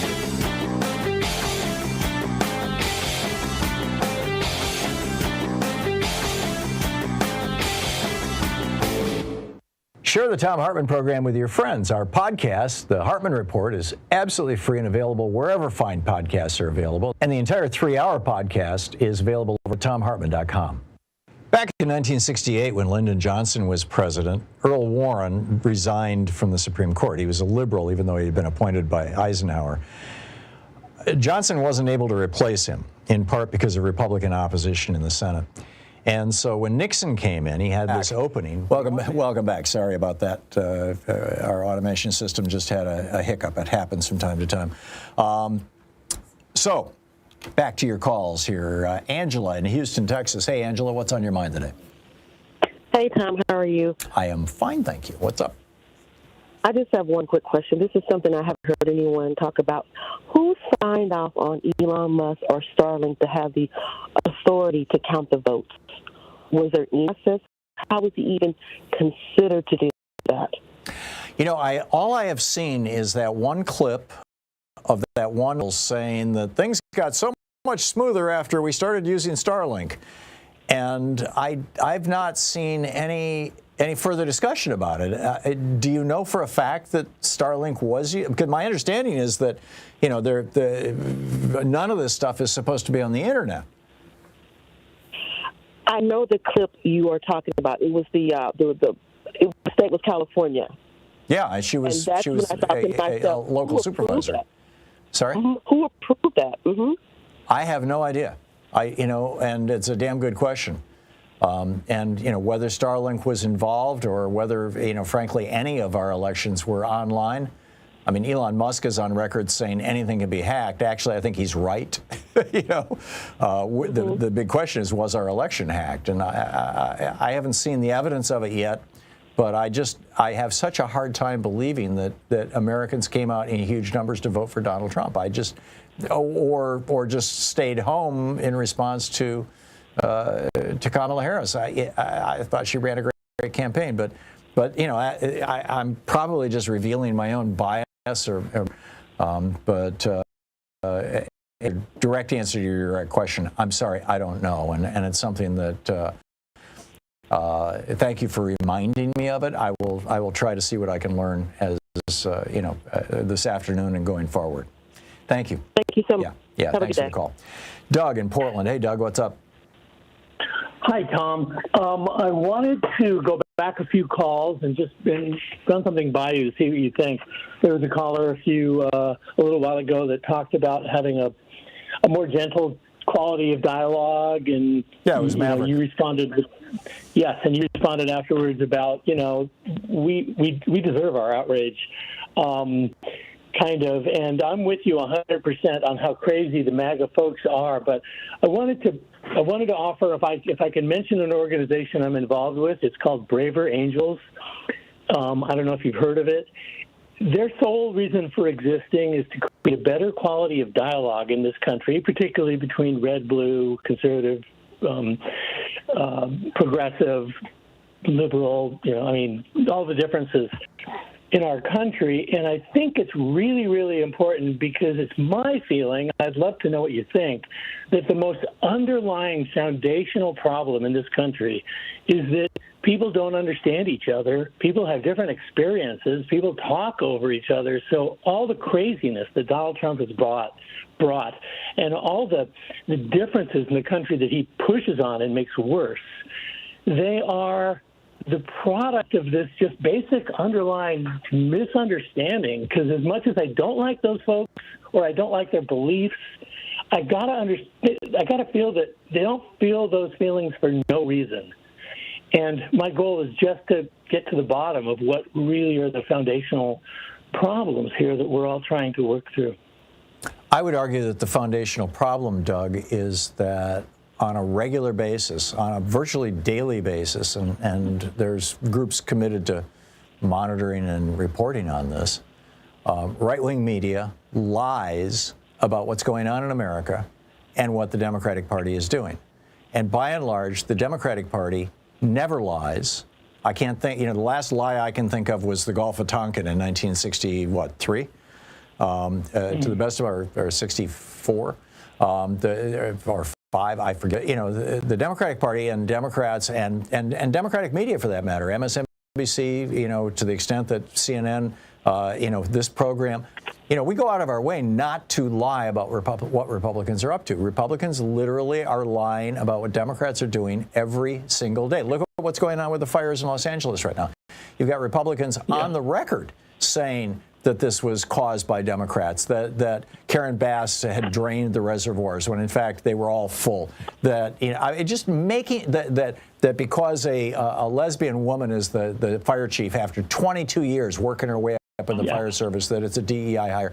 These are vicious lies that are intended to tear Americans apart. And what I'm arguing is that the Republican lies themselves should be a source of outrage for Democrats. And many of the Republican actions, like, giving billions and trillions of dollars in tax cuts to billionaires, or, are illegal everywhere else in the world and poison children's neurological systems, or, denying climate change. Or, the Democrats Democrats need to start pointing out truthfully the stuff that the Republicans are up to, and also pointing out when the Republicans are lying. This seems to me like asymmetric warfare here, Doug. I agree with you 100% on all of that, with one exception. I think everything they do is leverage and take advantage of and lie about to extrapolate, just to push on a seed that is intrinsic to rural folks who have a different experience than urban folks and just see the world differently. And I think that that seed is still there, and they leverage it, and it's evil. Well, the seed that you're talking about is homophobia and racial hatred. Yeah. Yeah. And I don't think that you can compromise with those things. No, unless you can think of another issue where, you know, the urban-rural divide is quite substantial. I can't think of another issue. You know, what, the farm bill or something? I mean, environmental permitting, water, stuff like that. Hey, I lived out in the backwoods of New Hampshire and the backwoods of Vermont for 15 years in aggregate. And, you know, people who live out in the country are very concerned about the environment. Yeah. Yeah. No, I completely It's the billionaires who are yelling and screaming about it. They're the ones who are whipping it up, going, "Oh yeah, you know, the environmental permitting is causing, you know, the little smelt fishes, you know, quack, quack, quack." You don't. By and large, you don't. I mean, unless they're echoing Fox News and the BS and lies that are coming out of the, you know, out of the right wingosphere. By and large, rural people want their environment clean. They want the water coming out of their wells to be something that's not going to poison their kids. They want the air to be clean. I agree. But here in Oregon, the rural folks don't want urban folks dictating policy that works for me in the urban part, but doesn't work for them. And What I don't policy would that be? I don't think they feel heard. What policy would that be? Oh, you know, things like just policy that protects, policy that doesn't protect timber and the resources that they are historically used to having communities where their economies are based on that, for one. But it's not. Lots of logging going on in Oregon right now. Oh, there's tons.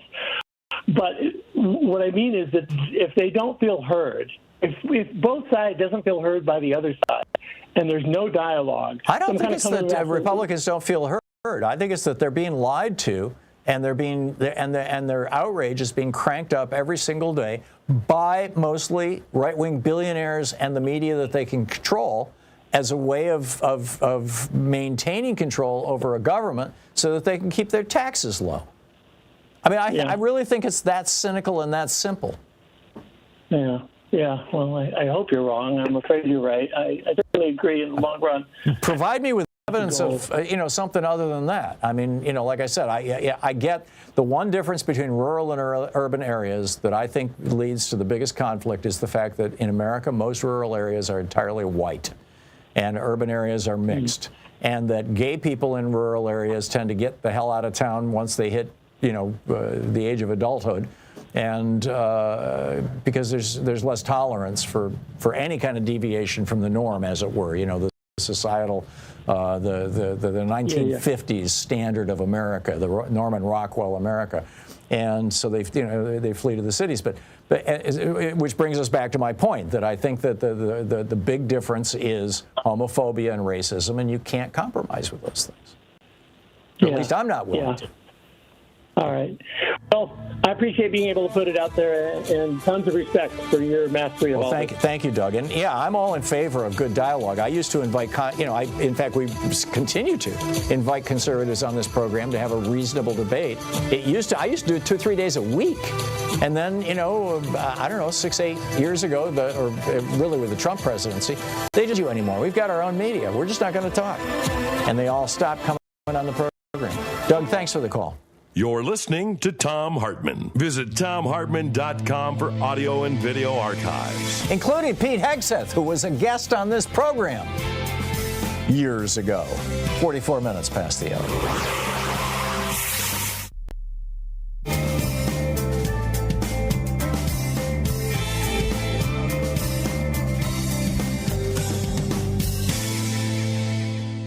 And welcome back. Charlotte in San Diego. Hey, Charlotte, what's on your mind today? Hi, Tom. I have 3 quick points. I talked to your screener, and I'm sorry if I can't be very succinct or give you a real good detailed explanation, but I'll just say that many of the people that have called your show today have brought up these topics, and I just wanted to say all of this information I'm telling you is coming from me listening this morning to the Stephanie Miller show. She had on Sheldon Whitehouse, and the question was brought up about why the FBI is not investigating Hegseth and what had happened with Kavanaugh and all that, and why aren't the questions being this morning. I heard someone bring up about why aren't his ex-wives being interviewed.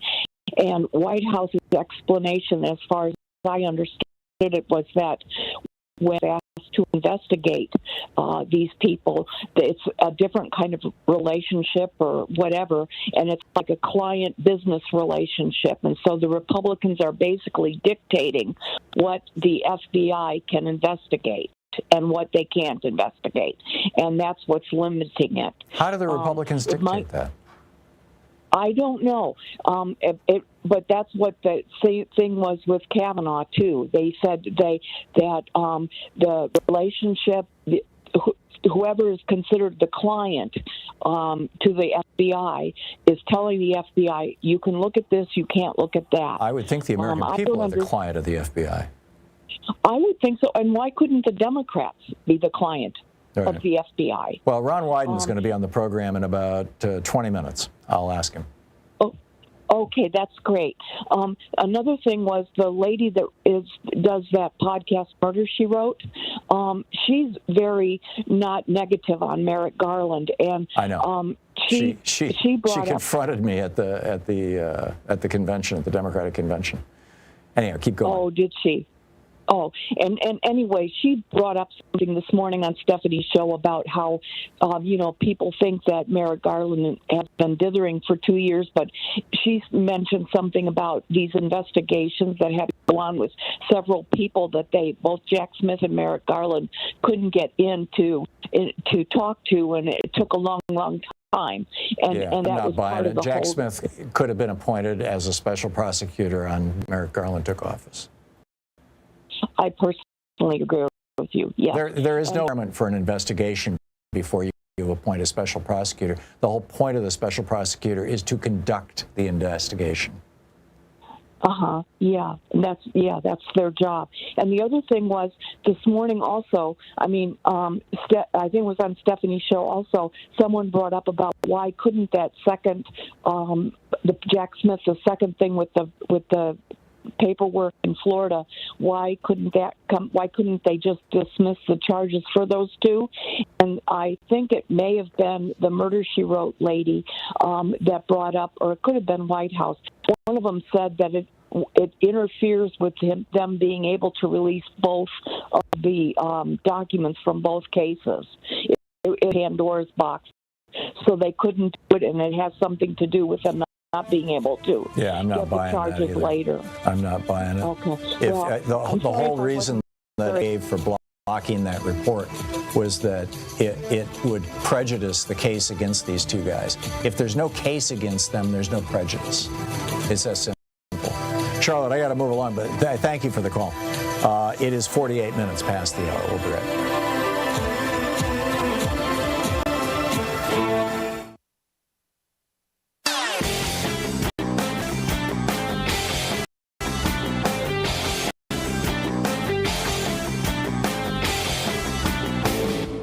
Hey, thanks so much for sharing our program and for reaching out to our stations and sponsors and letting them know that you're listening. It really means a lot to us.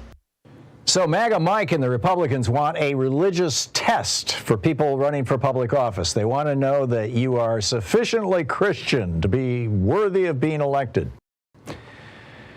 Right. MAGA Mike is one of these 7 mountain evangelicals. There are 7 domains where these dominionists believe that we need to have religion completely take them over. Education, religion, family, business, government and military, arts and entertainment, and the media. Seriously. This is not what Jesus was preaching when he said, give unto Caesar what is Caesar and onto God what is God's. This is the opposite, in fact, of what Jesus was teaching. It's the opposite of Matthew 25, where Jesus said the only way to get feeding the hungry, healing the sick, helping the poor. This is counter-Christian, anti-Christian, in fact. In fact, I think you could say it is the Antichrist's work. There's a piece about it over at HartmannReport.com. Check it out.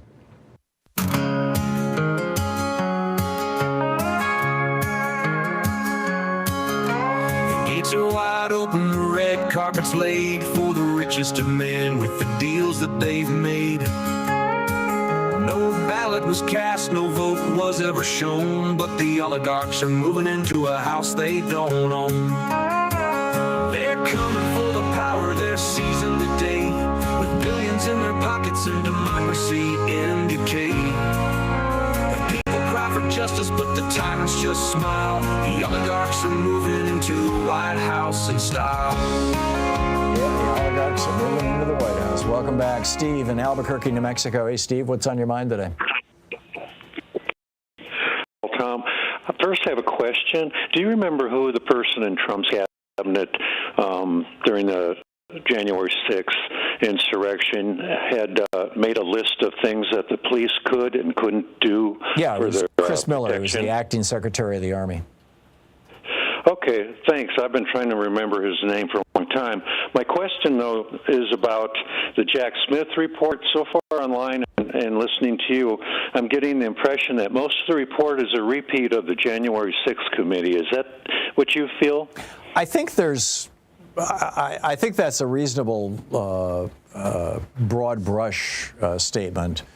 David Pepper over at davidpepper.substack.com just published a summary of the report, and I have not had an opportunity to go through it in detail. I went through the New York Times and the Washington Post's reports on it this morning before I came on the air, and I kind of summarized it for you, what I knew. But David Pepper looks like he's done a really deep dive. It looks like there might be some stuff that, in particular, the testimony of Mike Pence, that the January 6th committee didn't have. Okay, hopefully that's true. Yeah. Well, no, thank you very much. He definitely did get the testimony of Mike Pence, and the January 6th committee definitely did not. And Pence has said some things that apparently are quite incriminating to Trump. These are quotes from the report from David Pepper's piece. The offense was the most flagrant, the public harm the greatest, and the proof the most certain. As alleged in the original, Trump engaged in unprecedented criminal effort to overturn the legitimate results of an election in order to retain power. Mr. Trump also attempted to use the power and authority of the U.S. government in furtherance of his criminal scheme. When it became clear that Mr. Trump had lost the election and that lawful means of challenging the election results had failed, he resorted to a series of criminal efforts to retain power. The through line of all of Mr. Trump's criminal efforts was deceit. Evidence from a variety of sources established that Mr. Trump knew that there was no outcome determinative fraud and that many of the specific claims he made were untrue and that he had lost the election. Mr. Trump set the fraudulent elector plan into motion in early December, ensured that it was carried out by co-conspirators and campaign agents in the targeted states, and monitored its progress. So far, no surprises here. He attempted to wield federal power to perpetuate his fraud claims and retain office. In repeated conversations, I'm again quoting from Jack Smith's report, in repeated conversations day after day, Mr. Trump pressed Mr. Pence to use his ministerial position as president of the Senate to change the election outcome, often by citing false claims of election fraud as justification. I'm still... 1 minute later, the United States Secret Service was forced to evacuate Mr. Pence. This is right after Trump tweeted that Pence didn't have the courage to a secure location at the Capitol. When an advisor to the White House learned this, he rushed to the dining room and informed Mr. Trump, who replied, "So what?" I think these are all things we already knew, Stephen. When Mr. Trump's White House counsel called him around 7 p.m. and asked him to withdraw any objections to certification, Mr. Trump refused. When his vice president declined to join the conspiracy, Mr. Trump berated him for being too honest. It bears emphasis that Mr. Trump's knowing deceit was pervasive throughout the charged conspiracies. All these federal interests, which are rooted in the law, the Constitution, and our basic democratic values, are substantial and command protection from Mr. Trump's criminal design to subvert them. Mr. Trump did this in contravention of the framers' intent to prevent a sitting president from perpetuating himself in power. In Free Governments, Benjamin Franklin explained, the rulers are the servants and the people are their superiors and sovereigns. So far I haven't seen anything. With that in mind, Mr. Trump's relative culpability weighed heavily in favor of charging him as the individual most responsible for what occurred at the Capitol on January 6th. I mean, it's pretty straightforward stuff, Stephen. Yeah, now we're stuck. Yeah, there you go. Stephen, okay, thank you. Thanks for the call. Terry in Ventura, California. Hey, Terry, what's up? Hey, Tom, my topic is the vulnerabilities of the California water system, okay? Mm-hmm. And I am just livid with Trump harping on constantly about the fish are getting too much water, or however he phrases it. Right. My life's work has been in water treatment, okay? I study water policy for kicks, okay? And the essence of this, I've been boning up on the role of the Delta. It originally was brackish water. Mm-hmm. The far eastern end of the Soissons Bay, which is only about 15 miles from the state water intakes. In 1946, the saltwater intrusion got as far as the far eastern end of the Soissons Bay. Jerry Brown was paranoid if saltwater intrusion came too far to the east that it would jeopardize the intake of fresh water coming to the Southern California. And for Trump to harp on the fish issue when he doesn't know squat about California water policy. It wasn't about fish, in other words. It was about climate change changing the ratio of salt in the water. Is that the deal? Got that right. Yeah. Again, I found a map of how far to the east saltwater has come. It's about protecting two things. Stop the saltwater intrusion. That's the flow of the river and the role of the Delta Islands, okay? Yeah, and I'm assuming that has to do with upriver consumption of water, right, by human beings and agriculture. That's part of it, yes. And agriculture does benefit by the Delta being freshwater, too. Not to mention climate change, reducing the amount of water in the... I get it. Terry, thank you so much. We'll be right back on the other side of this break. Stay with us. You're listening to Thom Hartmann.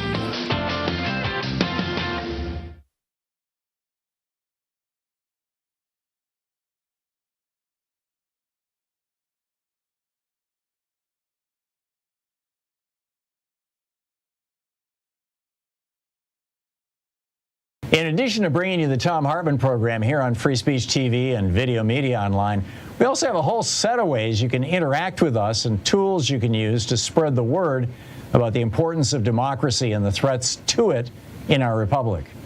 First, there's your daily homework. Sue Nethercutt puts together a daily email newsletter that has a link to every story I discuss on the air, so you can find my sources and you can share them with your friends. It's free and you can sign up at TomHartmann.com. Second, I publish my daily take every day over at the HartmannReport.com website. That's also free if you want the daily 5 days a week rant in your inbox. No ads either. Third, we have the podcasts. There's the free 1-hour version of our daily show that's advertising supported. You can find that wherever you get your podcasts normally. And then there's also the podcast of the entire 3-hour show with no advertising by subscription over at TomHartmann.com. So check them all out at TomHartmann.com and HartmannReport.com.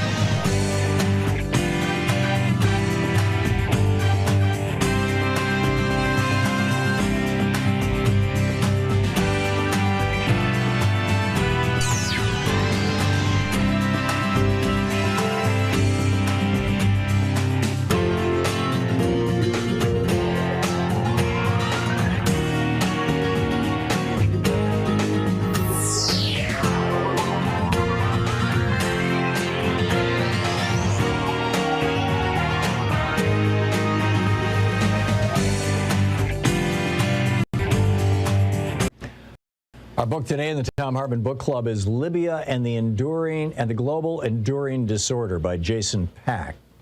And this is from the preface titled Welcome to the Enduring Disorder. Today's international system is like a ship adrift during a pandemic. With the captain lost to the virus and the most capable and conscientious members of the crew self-isolating in their cabins, the deck is now teeming with contagious megalomaniacs. Rather than collaborate, each thinks he knows how to steer the ship better than the admirals. As the winds pick up, a fight breaks out among those scrambling to infiltrate the bridge. When the winners emerge from this melee and they reach the captain's chair, some choose to deliberately steer into the choppiest waters, each clutching the steering wheel until a competitor bursts in behind them and ejects them from the hot seat. As the vessel craters from stem to stern, those with fainter constitutions or a greater respect for the competency hierarchy have simply chosen to retire to their cabins. Will the crew eventually reemerge from their quarters to put the technocrats back in charge? Might the most reckless passenger subjugate the others, lock the convalescent crew members in their quarters, and emerge as the new de facto captain? Or should some sort of self-sustaining equilibrium have been reached with the vessel zigging and zagging indefinitely, neither capsizing nor reaching port? From my vantage point, watching U.S. policy toward Libya veer this way and that over the years, the events of the spring and summer of 2019 stood out as a high watermark of chaos and contradiction with a multiplicity of relevant actors vying for prominence. They were also representative, in microcosm, of larger global trends. Witnessing them led me to question my assumptions about the West's future role in the world and the fundamental principles underpinning the international system. It was dawning on me that the contemporary ship of state had become permanently unmoored, careening back and forth due to contradictory decisions undertaken by ill-coordinated power centers. Plato envisioned such a scenario in The Republic. He warned that true democracy would lead to populism. Contempt for experts would ensue, eventually culminating in short-sighted and reversal-prone approaches to policy formation. He also warned that once this point was reached, it would be nearly impossible to put the genie back in the bottle. Over the past few years, my day-to-day experience of the foreign policy-making process in Washington, London, and Tunis, and the resulting outcomes in Libya, seem to be embodying Plato's forecasts. In keeping with this observation, this book proposes that the international system has exited the post-Cold War period with its well-established features and dynamics and entered a new historical epoch termed the Enduring Disorder. This new historical period, which remains under-researched, is characterized by its own structures, trends, and interactions. They are not scientific laws that can be definitely discovered through experimentation, but rather patterns and trend lines that may be intuited from lived experience. My main contentions about our historical moment are interrelated. One, that the international system's interaction with Libya is an ideal arena to describe the key features of this new historical era, but that study of the Syrian, Yemeni, Venezuelan, or Ukrainian microcosms would likely work as well. And two, that the enduring disorder will long outlast the specific sequence of events set in motion by former American President Donald Trump or any given Libyan warlord. My analysis is that their emergence on the world stage was merely symptomatic of the enduring disorder, not its root cause. Actually, it is the enduring disorder that has given rise to Trump, Brexit, and the unique trajectories of state implosion that have befallen Libya, Yemen, and Syria. On the ground in Libya in May of 2019, the latest round of civil war had settled into an uneasy stalemate. Economic activity was stymied. The water and electricity grids were periodically shut down by the combatants. Civilian casualties mounted, and international peacemaking efforts had ground to a halt. The previously bustling southern suburbs of Tripoli were now crisscrossed by the ebb and flow of tanks and technicals. A parallel war of maneuver was also unfolding on the banks of the Potomac. The allies of President Trump sought to outflank the permanent institutions of the U.S. government in the tussle to shape American policy toward Libya's perpetual conflict. This was yet another skirmish between familiar adversaries. In the prior battles between Team Trump and U.S. institutions that set various aspects of Russia, Ukraine, and the Middle Eastern policy, each side had already demonstrated its unique strengths and weaknesses. This dynamic of Team Trump versus the institutions would become intimately familiar to all Americans during the tug of war to set the governmental response to the COVID pandemic. So what were the relative tactics of the adversaries? Trump's Twitter bravado was highly effective at manipulating the media, but usually quite impotent at formally changing entrenched U.S. government policies. Was the president actually trying to change American policy, but exhibiting a lack of understanding of the tools open to the executive branch? Or was he achieving his aim simply by stirring confusion, creating uncertainty, and preventing coherent coordination with America's allies? The book Libya and the Global Enduring Disorder by Jason Bennett.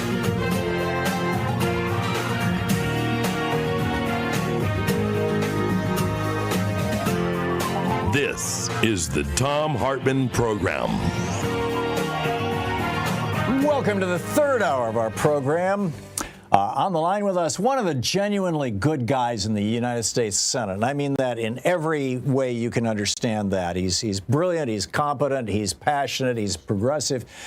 He's my senator, Ron Wyden, one of my two senators, senator of Oregon. He has a new book out, which just came out. It takes Chutzpah, how to fight fearlessly for progressive change. And Senator Wyden.senate.gov, the website, or at Ron Wyden over on Twitter and Blue Sky. Senator Wyden, welcome back to the program. It's been too long since we've spoken. Inflationary introduction of the book and me. Thank you very much, and it's just so great to represent you. And I hear that you're now full-time in Oregon, because I know you're always in and out and in such demand around the country. But now I know where you are, and I'm going to see if I can enlist you for shooting hoops or something like that. That'd be great. That would be great. Yeah, no, we moved back here a while ago, and after 7 years in D.C. and you know, I love Oregon. And Portland. It's just a wonderful place to live and to raise a family and everything else. So, Senator, I believe that you're on the Armed Services Committee. No, I'm on the Intelligence Committee, but. I can tell you, ducking in and out of meetings, I think Senator Jack Reed, our senior Democrat, really summed it up for a lot of us. This is a guy who's just light years from the mainstream and from being qualified on the basis of objective criteria. And he's run a couple of organizations, vets groups into the ground. And I can tell you, I think Senator Reed summed it up well this morning in his opening statement. And of course, he's a military guy as well. And I'm just astonished, frankly, that Donald Trump is rolling out these people without any vetting. I'm astonished that we learned this morning, I guess for sure, based on what some of the senators said, that the FBI never even interviewed Hegseth's former wives, the woman who accused him of rape. I'm telling you, that alone just makes a mockery out of the advise and consent kind of process, because, you know, senators aren't getting the information they need. So why didn't the FBI, who alleged that Hegseth had raped her?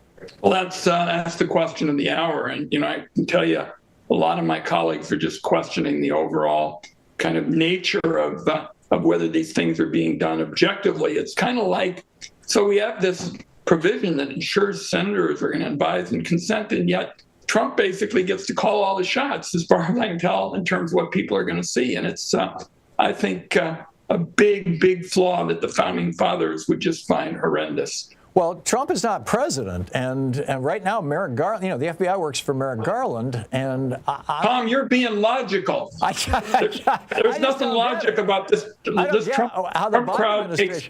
You know, and the same thing. I mean, you know, during the Kavanaugh Kavanaugh hearings, Trump was president, and and Bill Barr, you know, was notoriously political. I mean, look at what he did in '92 when he engineered the cover-up of Iran-Contra. You know, the Christmas Eve massacre of 1992, when he when they pardoned Casper Weinberger and 5 other people to shut down the investigation, and Lawrence Walsh, screaming top headline in the New York Times, cover up, Barr is as corrupt as they come, or at least his history seems to suggest that. I wasn't surprised when the FBI didn't investigate Brett Kavanaugh or many of the allegations against him.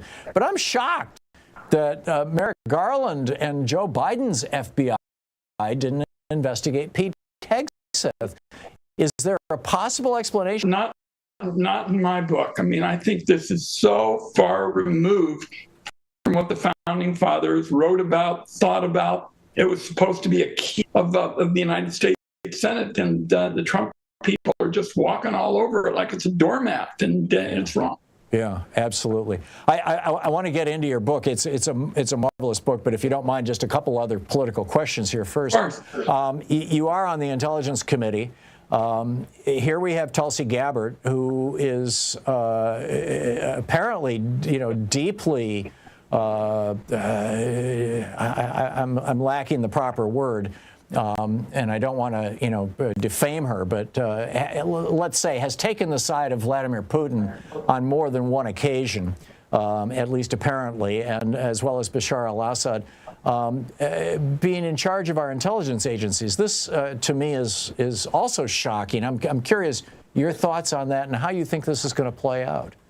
Well, we're still trying to figure out what her actual positions are, because, for example, she not very long ago came out strongly against FISA, the Foreign Intelligence Surveillance Act. Well, a bunch of the Senate Republicans on the Intelligence Committee, and apparently some who aren't even on the Intelligence Committee, said, nope, that's not a position that's acceptable. You got to change. So based on what I've heard in the last 72, 3-4 days, hours, she's changed her position. Now she's a big wholehearted supporter of FISA, and you can be darn sure at her hearing, I'm going to be asking some questions in terms of how this flip-flop, took place. Who talked to her? What was the rationale? And certainly she's made overtures and had meetings with individuals that you have to question as well. So there's a lot to dig in, and I can tell you, I find her appointment just absolutely bizarre. I mean, I can't find anybody who had that position with a background like hers. I mean, everybody knows I'm a privacy hawk. I think that security and liberty aren't mutually exclusive. Smart policies get you both, and not so smart get you less. So people have differences of opinion, but she is just, I think, untethered from sensible policy analysis, and to go from being against the Foreign Intelligence Surveillance Act and overnight being for it is sort of indicative.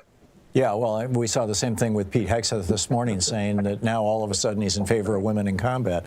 It's you just do the dance to get the vote, I guess. It doesn't, like we saw with Kavanaugh, too. I think, Tom, also these career FBI folks are going to be working for Trump in a few days, and maybe that's what's part of this. Yeah, that could be, or, police agencies tend to have a conservative/Republican culture to begin with. Remarkable stuff. We were talking about intelligence. I'm curious your thoughts on where we're at geopolitically. For example, this whole TicTok thing. Before the Supreme Court, had. Well, let's talk about something even before TikTok. Sure. Salt Typhoon is a particularly serious, matter involving, China having, access to all kinds of phone systems. I've introduced legislation to require that we finally do what the phone companies were told to do decades ago, which is to put in place real security systems. But I can tell you some of the more moderate and even conservative members of the Senate feel that the Salt Typhoon hack is one of the worst we've ever seen. So that's right up at the top of my list. This is where the Chinese are in our phones right now, correct, all across the country, and have been for years. Yep. And, 20 years ago, legislation was passed to spell out specifically how this wouldn't happen. It's happened again. I'm introducing legislation to finally get this corrected. In terms of TikTok, my hope is still and it came into the public square a little bit today, that there will be a reputable American buyer. I can tell you from the town hall meetings I have, I'm up to like just over 1,100 of them at home in Oregon, every county, every year. A lot of Oregonians like TikTok. They make their living on TikTok. I understand the national security ramifications in terms of the role of the Chinese. So I'm still hopeful that there will be a plan to sell it to an American. I continue to be dubious at the proposition of the government making these kinds of decisions that are essentially about what we see. But let's see if we can get a good, reputable buyer. Now, we've got Steve Bannon out here saying that Elon Musk is an agent of the Chinese because he's making more cars in China than he is in the United States. And so it's a major, money center for him. He already owns X, and according to Drudge, he might be buying TikTok. What do you think of that? I think given his politics, I would have serious questions that would have to be considered even before I thought about it. But the point is, you got the Republicans all squabbling among themselves on taxes, on national security. Today, Trump proposed some kind of external revenue service. I mean, you can give it some silly branding name. What he's talking about are more taxes on small businesses, on our families, basically to give tax breaks to the people at the top. So he's not going to be able to hide these things with silly branding. Yeah, there you go. We're talking with Senator Ron Wyden of Oregon. He's the author of a new book, which we're going to get into in just a second. It takes chutzpah, how to fight fearlessly for progressive change. His website's wyden.senate.gov and wyden.senate.gov on Blue Sky, or Ron Wyden over on Twitter. And we'll be right back with more of my conversation with Senator Ron Wyden. Stay with us. Thanks, Tom.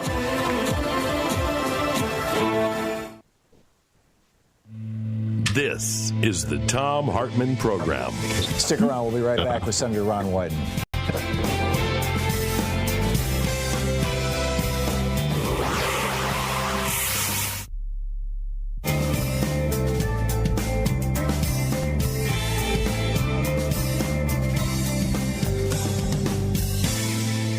And welcome back. Senator, chutzpah is a Yiddish word, and I didn't realize until I became familiar, until I got your book here, that your parents were refugees from the Nazis.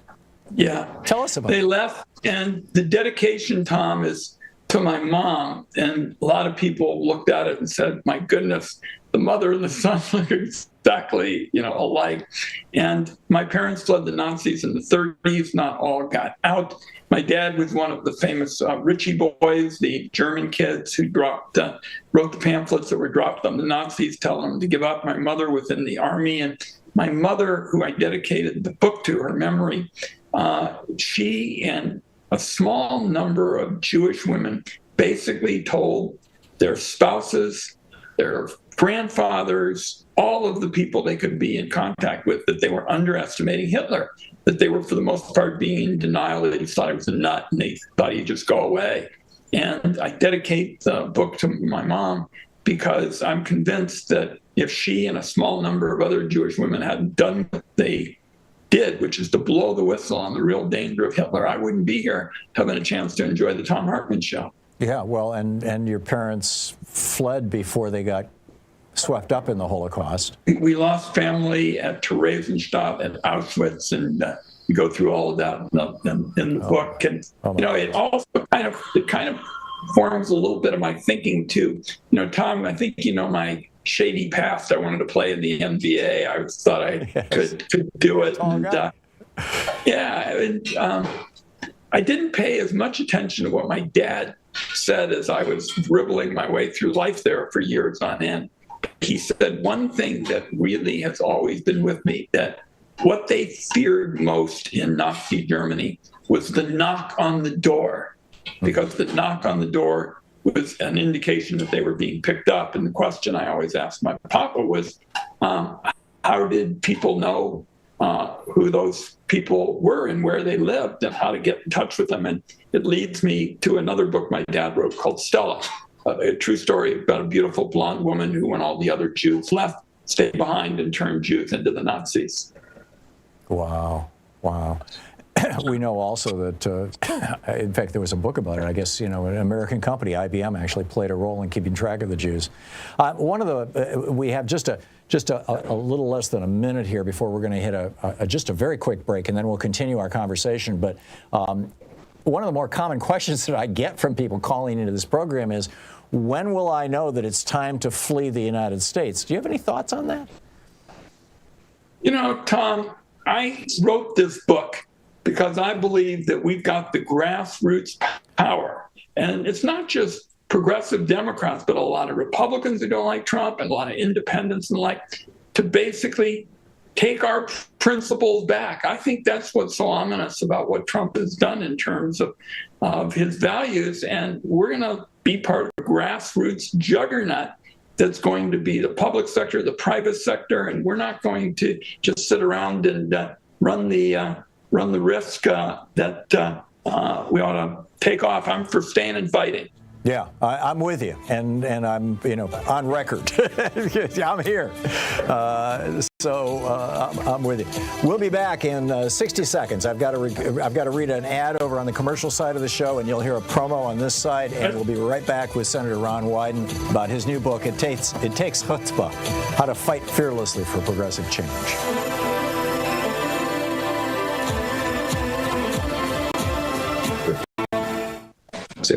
It's optimistic.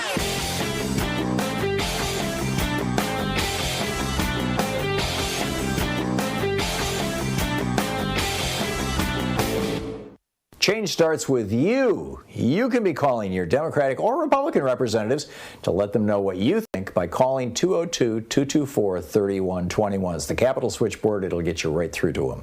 When I was a little kid, my grandmother had a piano, and I loved to play it. I was incompetent, but I was figuring out all kinds of stuff. And then I kind of got away from it, and went to school, and things got busy, and just lost track of it. Well, now there's this fascinating new study out of the University of Geneva, Switzerland, that is making me think maybe I should go back and learn the piano. What they found was that they took a group of 132 healthy retired, 62 to 78 years old.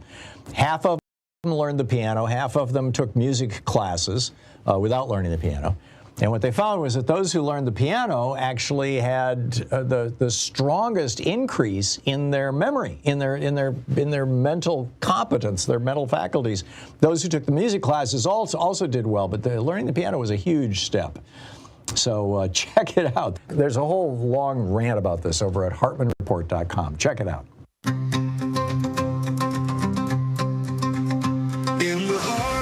minutes past the hour. Senator Ron Wyden's on the line with us. He's got a new book out. It takes Chutzpah: How to Fight Fearlessly for Progressive Change. So, Senator, how do we fight fearlessly for progressive change? What are the major lessons you would like to share with our listeners?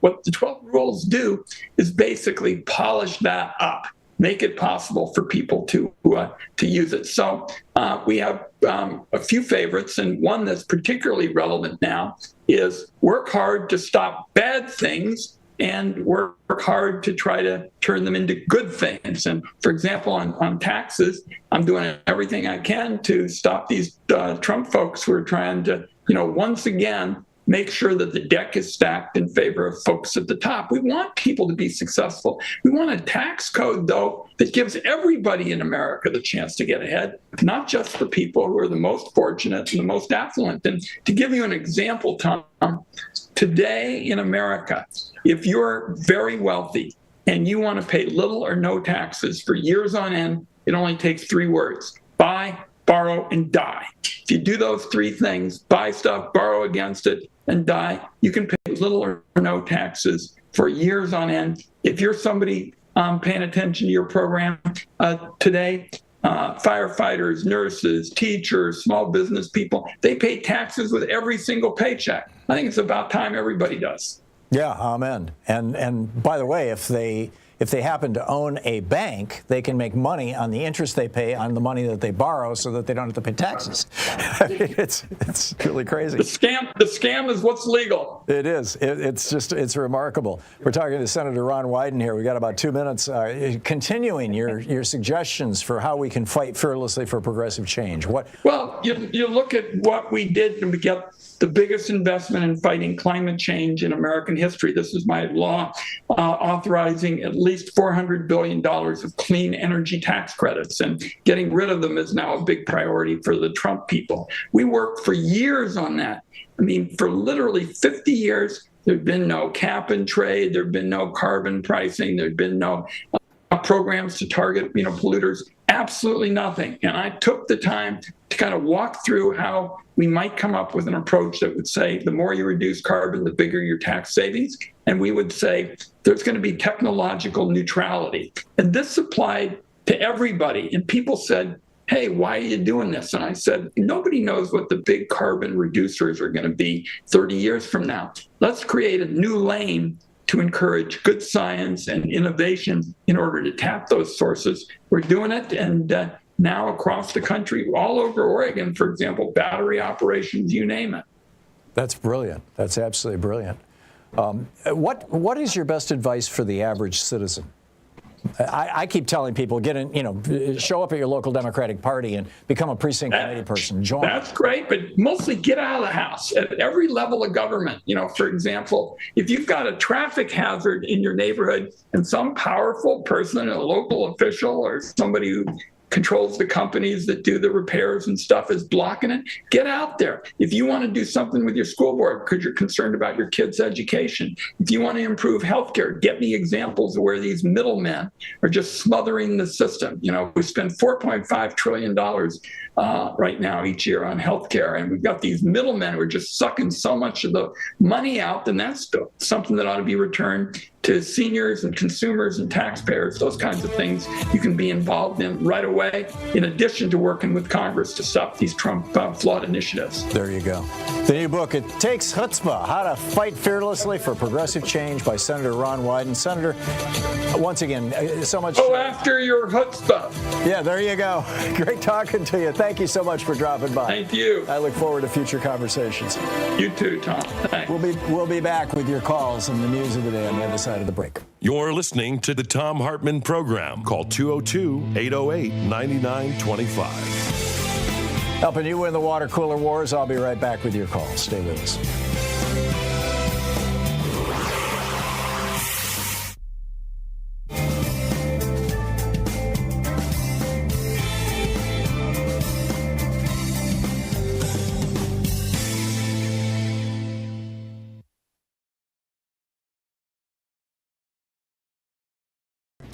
Our book today in the Thom Hartmann Book Club is Libya and the Global Enduring Disorder by Jason Pack. And this is from the preface, titled Welcome to the Enduring Disorder. Today's international system is like a ship adrift during a pandemic. With the captain lost to the virus and the most capable and conscientious members of the crew self-isolating in their cabins, the deck is now teeming with contagious megalomaniacs. Rather than collaborate, each thinks he knows how to steer the ship better than the admirals. As the winds pick up, a fight breaks out among those scrambling to infiltrate the bridge. When the winners emerge and they reach the captain's chair, some choose to deliberately steer in the waters, each clutching the steering wheel until a competitor bursts in behind them and ejects them from the hot seat. As the vessel craters from stem to stern, those with fainter constitutions or a greater respect for the competency hierarchy have simply chosen to retire to their cabins. Will the crew eventually reemerge from their quarters to put the technocrats back in charge? Might the most reckless passenger subjugate the others, lock the convalescent crew members in their quarters, and emerge as the new de facto captain? Or should some sort of self-sustaining equilibrium have been reached with the vessel zigging and zagging indefinitely, neither capsizing nor reaching port? From my vantage point, watching U.S. policy toward Libya veer this way and that over the years, the events of the spring and summer of 2019 stood out as a high watermark of chaos and contradiction, with a multiplicity of relevant actors vying for prominence. They were also representative, in microcosm, of larger global trends. Witnessing them led me to question my assumptions about the West's future role in the world and the fundamental principles underpinning the international system. It was dawning on me that the contemporary ship of state had become permanently unmoored, careening back and forth due to contradictory decisions undertaken by ill-coordinated power centers. Plato envisioned such a scenario in The Republic. He warned that true democracy would lead to populism. Contempt for experts would ensue, eventually culminating in short-sighted and reversal-prone approaches to policy formation. He also warned that once this point was reached, it would be nearly impossible to put the genie back in the bottle. Over the past few years, my day-to-day experience of the foreign policy-making process in Washington, London, and Tunis, and the resulting outcomes in Libya, seem to be embodying Plato's forecasts. In keeping with this observation, this book proposes that the international system has exited the post-Cold War with its well-established features and dynamics and entered a new historical epoch termed the enduring disorder. This new historical period, which remains under-researched, is characterized by its own structures, trends, and interactions. They are not scientific laws that can be definitely discovered through experimentation, but rather patterns and trend lines that may be intuited from lived experience. My main contentions about our historical moment are interrelated. One, that the international system's interaction with Libya is an ideal arena to describe the key features of this new historical era, but that study of the Syrian, Yemeni, Venezuelan, or Ukrainian microcosms would likely work as well. And two, that the enduring disorder will long outlast the specific sequence of events set in motion by former American President Donald Trump or any given Libyan warlord. My analysis is that their emergence on the world static of the enduring disorder, not its root cause. Actually, it is the enduring disorder that has given rise to Trump, Brexit, and the unique trajectories of state implosion that have befallen Libya, Yemen, and Syria. On the ground in Libya in May of 2019, the latest round of civil war had settled into an uneasy stalemate. Economic activity was stymied. The water and electricity grids were periodically shut down by the combatants. Civilian casualties mounted, and international peacemaking efforts had ground to a halt. The previously bustling southern suburbs of Tripoli were now crisscrossed by the ebb and flow of tanks and technicals. A parallel war of maneuver was also unfolding on the banks of the Potomac. The allies of President Trump sought to outflank the permanent institutions of the U.S. government in the tussle to shape American policy toward Libya's perpetual conflict. This was yet another skirmish between familiar adversaries. In the prior battles between Team Trump and U.S. institutions that set various aspects of Russia, Ukraine, and the Middle Eastern policy, each side had already demonstrated its unique strengths and weaknesses. This dynamic of Team Trump versus the institutions would become intimately familiar to all Americans during the tug-of-war to set the governmental response to the COVID pandemic. So what were the relative tactics of the adversaries? Trump's Twitter bravado was highly effective at manipulating the media, but impotent at formally changing entrenched U.S. government policies. Was the president actually trying to change American policy, but exhibiting a lack of understanding of the tools open to the executive branch? Or was he achieving his aim simply by strewing confusion, creating uncertainty, and preventing coherent coordination with America's allies? The book Libya and the Global Enduring Disorder.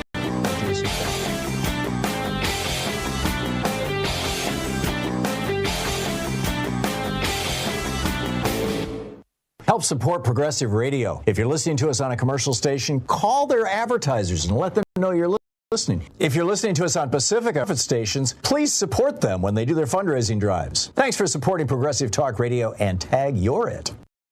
So a lot of people are wondering, why is it in America that we can't have nice things? Why don't we have, the same things every other democracy has? Every other democracy in the world has a national health care system of some form, and everybody is covered. We don't. We've got 27 million uninsured people and over 100 million underinsured people. Why is that?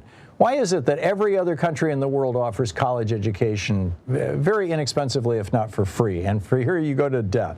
Why is it that we've got our public schools crumbling and other countries are doing well? Why is it that we've got Medicare being taken apart by this Medicare Advantage scam and nobody will do anything about it? Well, it turns out the reason why it boils down to one thing, one Supreme Court decision, Citizens United, legalizing the bribery of our politicians. There's a whole rant about this over at HartmannReport.com. I think you're going to find it very, very useful. Check it out.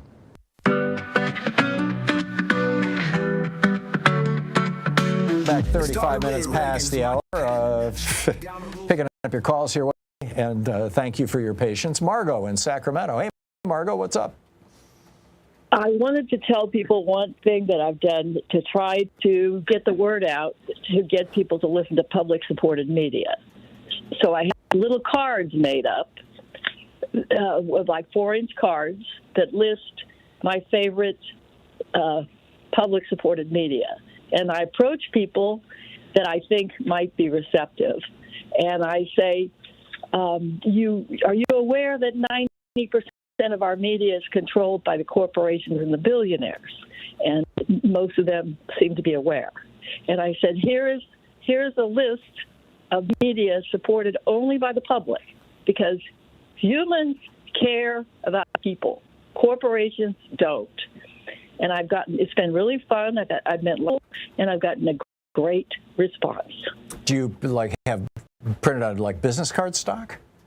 Yeah, only they're let's say about 4 inches by 3 inches. Uh-huh. So they're small enough that people don't mind putting them in their pocket or their purse. Sure. But people are happy to try to find some media that's honest. That's great. What media outlets do you list, Margot? Well, I'm listening to Midas Touch on YouTube. Mm-hmm. It's very good. Yeah, they do a great job. Yeah, so just many of the, ProPublica, and so many of the sites that you mentioned that you encourage people to go to. Cool. Okay. Well, Margot, thanks for the inspiration. That's absolutely great. Tom in Boston, Massachusetts, listening to WHMP. Hey, Tom, what's up? Hello, good Tom, truth seeker and teller. Tom, I was just thinking, I drive my daughter, in the evening it was anyways, in Boston, right by the Christian Science Cathedral, whatever. It's beautiful. And they have an inscription on the top about to proclaim, I don't have it right, but proclaim the universal availability of the truth. I think that's pretty close. Mm-hmm. And so I've been thinking about truth a little bit lately. And I just wish, and I know it won't happen under the next 2 years, but wouldn't it be nice to have like an office of the truth for the well-being of the mental well-being of the public. That's what I was trying to say. Mm-hmm. I think that would be a real nice thing we could somehow establish a permanent office of. And the only other thing I'd say, I think it is time for another Air America. I think we do. A lot of people woke up.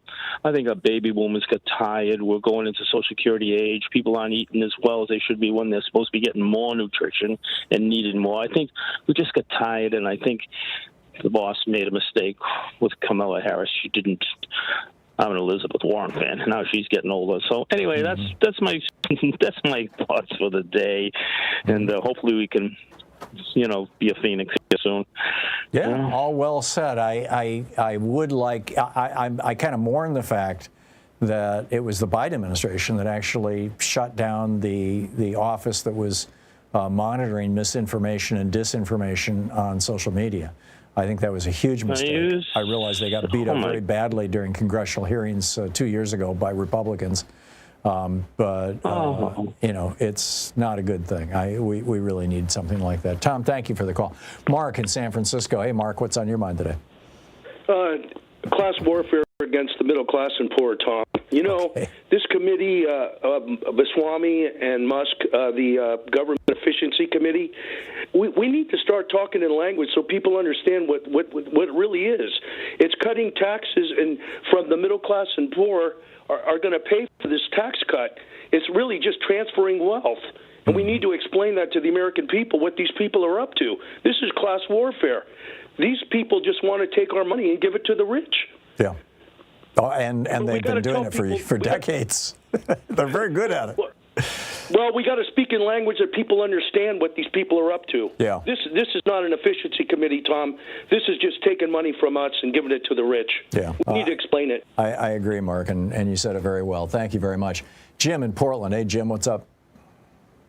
Yeah, you know, Tom, what the last caller just said, I have a home in Portland and a home in Woodland Hills, California. So they've been sucking me dry in California for all these little special perks, and I worry about the environment, Tom.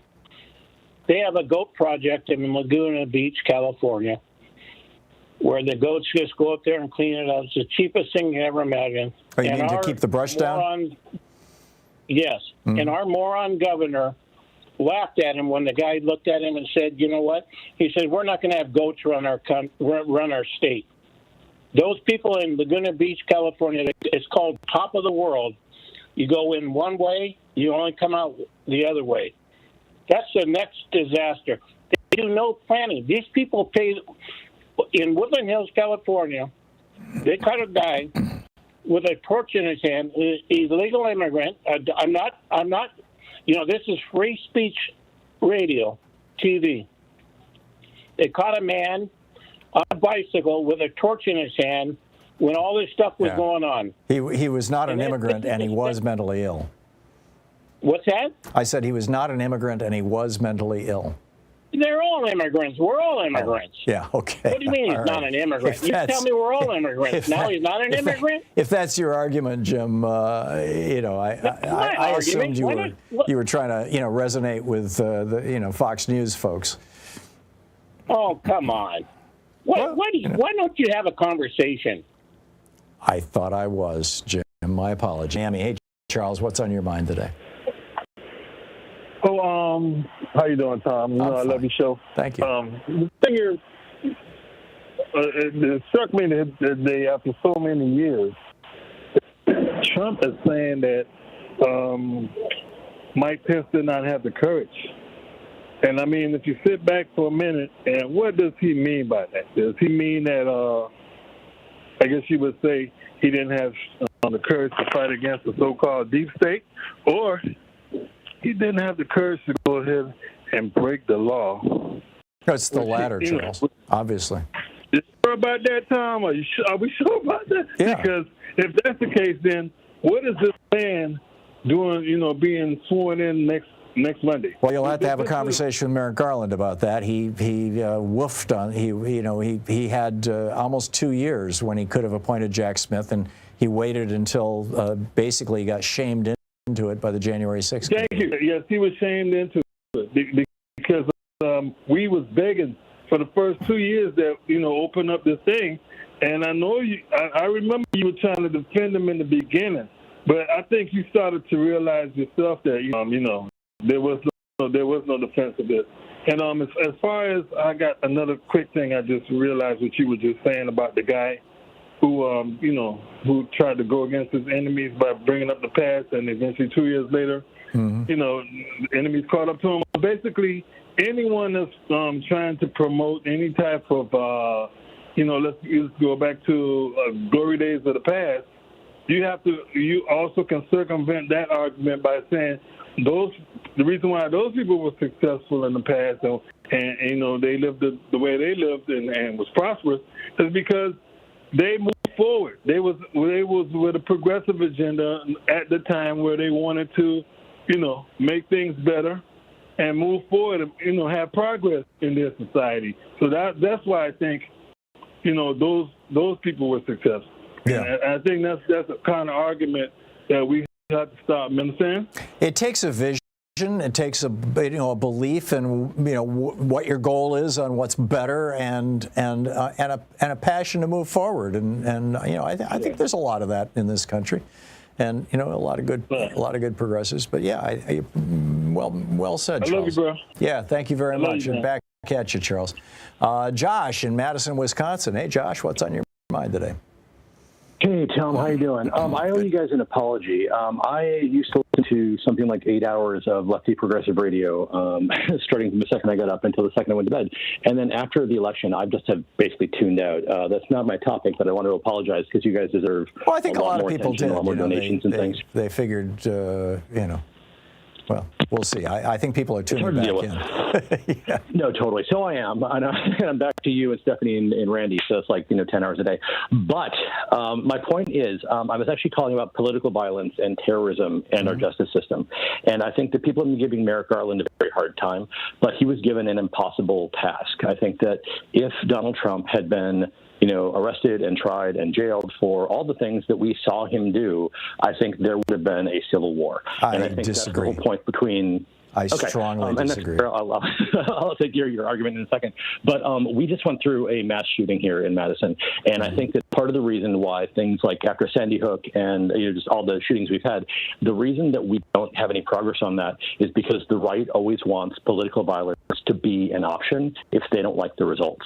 So I agree with you on that. Anything that would have happened to the Republicans, anything would even happen to members of Congress that sent people around on tours before before January 6th and that kind of thing. Yeah. Had anything happened to those people, had they faced any kind of justice, there would have been Americans shooting Americans. I think when you point out actual crimes by politicians, and the example I'd give you is Senator Menendez, who just got, even before his trial. I mean, it was fairly obvious that this guy was on the take. And he had a lot of passionate supporters, and they just basically abandoned him. I think if Merrick Garland had successfully laid out the crimes that Donald Trump committed, and he committed them right in front of God and the whole world, that Americans would have gotten with the program and would have endorsed putting this guy in prison. I don't think it would have caused a civil war. That was Bob Menendez, though, a Democrat. I think that, honestly, a lot of Democrats did not vote this time because there was no justice at all for Donald Trump. It could be. Josh, I think Gaza had a lot to do with it, too. Josh, You're listening to Thom Hartmann. Visit ThomHartmann.com for audio and video archive. 46 minutes past the hour. Back with more of your calls in just a moment. Stay with us.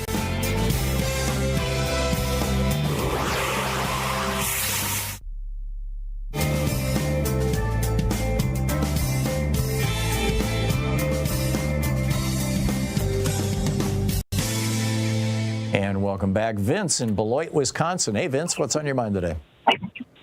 Hi, Tom. I've been listening to you since Air America. Oh, my goodness. Called on a few times.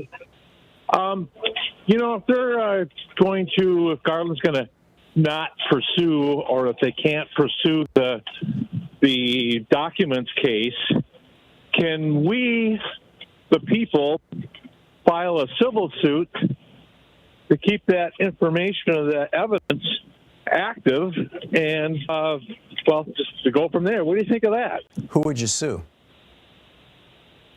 Trump. I don't know. I'm not an attorney, Vince, and I'm not all that conversant in the subtleties of the ability to break through executive privilege and this whole notion that the state is sovereign and unsuable. There is a doctrine, I forget what it's specifically called at law, but that you can't sue the state until the state gives you permission to sue it, and which always struck me as bizarre, but it's actually the law. And so I don't know how you do that. What I would like to see is for Merrick Garland to direct his prosecutors to drop the charges against Walt Nadeau and the other guy, Dilla, whatever his name is, the two co-conspirators with Trump, the video guy. Therefore, there's no jeopardy to them in this report being released, other than being exposed as co-conspirators with Trump, which. Sort of like, there's been no shortage, actually, of people who have been exposed that way, and they end up being heroes on the right. So it probably not only wouldn't hurt them, it might even give them new careers. So he was in control of those documents after his presidency. Correct. So we wouldn't be suing any part of the state. He would be suing the individual. Right, but you can't do that while he's president. And that was why we need to do it before he becomes president. Yeah, I think, Vince, if there was any legal possibility of that, it would be done, but I just don't know. Vince, thank you for the call. I got to move along here. Thank you, Peggy in Bend, Oregon. Hey, Peggy, what's up? Well, hi. I'm a social worker, and I've listened to you off and on for probably 20 years. My concern is this. I'm living in Bend, Oregon. We are having an influx and an increase in homelessness. Mm-hmm. Just this year alone, in the area in which I live, homelessness has increased by 30%. Wow. And Oregon is listed as the third largest, at number 3 in the amount of homelessness. Right, it's a crisis. Per population. So I am quite concerned, and I've been writing my senators, and it's like yelling into the wind. I've studied this whole SSI thing, and there are really some very simple things that they could do that would absolutely prevent homelessness from increasing.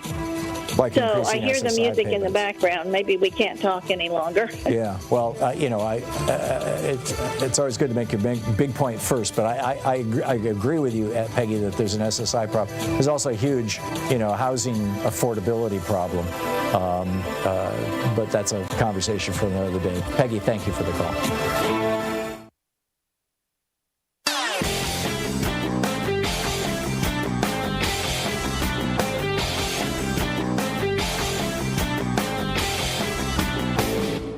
Hey, thanks so much for sharing our program and for reaching out to our stations and sponsors and letting them know that you're listening. It really means a lot to us. So every time we have an election, most recently we saw this in 2022, Putin and Mohammed bin Salman, Russia and Saudi Arabia, start raising the price of oil, basically to stick it to the Democrats, hoping that they can lose power. It worked in 2022. They got their majority in the House of Representatives. And you'll recall all those $6 gasoline and $5 gasoline, and everybody squealing about it, and the little stickers they were putting on pumps with pictures of Joe Biden saying, "I did this." Well, they're preparing to do it again. They've cut production, Saudi Arabia and Russia, and it's going to get a whole lot worse over the course of the next year as we're heading toward 2024. So what can we do about this? Well, I have a very specific proposal, and by the way, 70 different environmental groups have joined in this, along with Senator Ed Markey and several members of Congress, and that is to ban the export of American-produced crude oil. Make America energy independent, and we control the price. There's a piece about it over at HartmannReport.com. Check it out.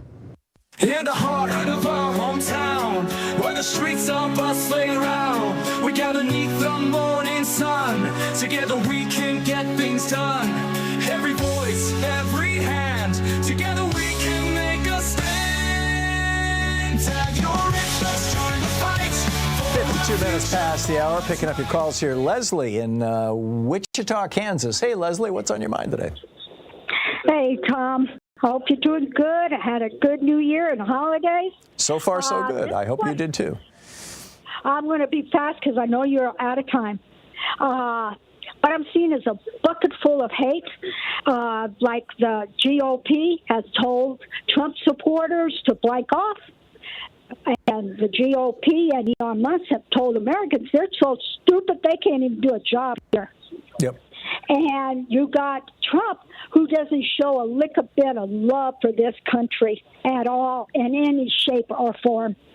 And as for Steve Bannon being so old, Elon Musk, it's because he knows puppet. Yep. Elon Musk. And he wants his money's worth, whatever that is. Yeah.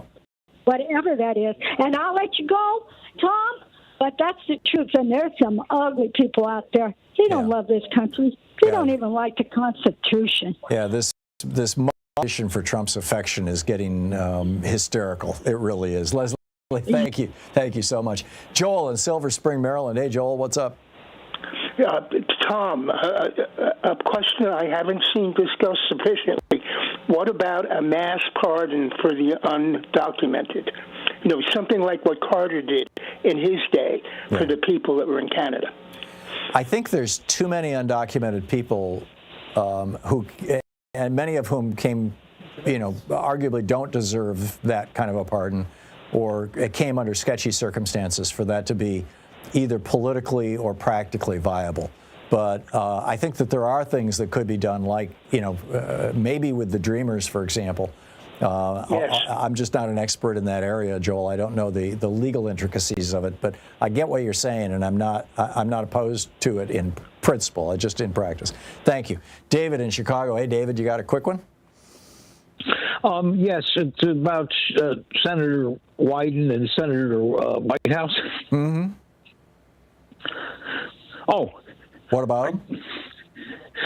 Oh, Senator Whitehouse was on Stephanie Miller's show and answered the question that Tom asked, which was about why there was no investigation of Hegseth, and he had a reason for it. What was the reason? That the FBI wasn't investigating Hegseth. The FBI was only doing a background search for the transition of Trump. So the client was actually the Trump transition team. Yeah, I get that, and I've heard that before, but I thought that the FBI worked for us. I didn't know that the FBI was a rental agency that you could rent out to Donald Trump. Well, apparently the transition law differs with us. Yeah, it's deeply disappointing. Thank you, David. Bert in Victorville, California. Bert, I got, oh, geez. No, I don't. I've only got 10 seconds. Bert, I'm sorry. You're going to have to call back tomorrow. I don't want to do that to you. Suck up your one phone call a week. Oh, my. Keep track of what's going on here. The Pete Hegseth hearings are over. There's, apparently more to come. As far as I can tell, I'll bring you up to date tomorrow. Thanks so much for being with us today. Don't forget, democracy is not a spectator sport. It requires all of us. So get out there, get active, tag, you're it. Have a great afternoon. Be good to yourself and the people around you, and I'll catch up with you tomorrow.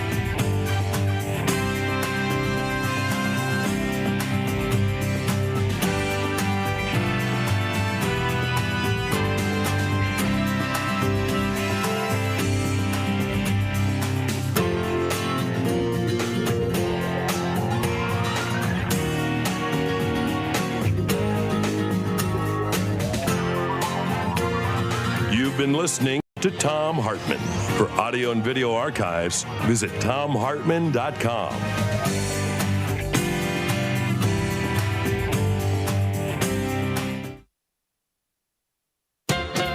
Not only are the rich different. In addition to bringing you the Thom Hartmann Program here on Free Speech TV and Video Media Online, we also have a whole set of ways you can interact with us and tools you can use to spread the word about the importance of democracy and the threats to it in our republic.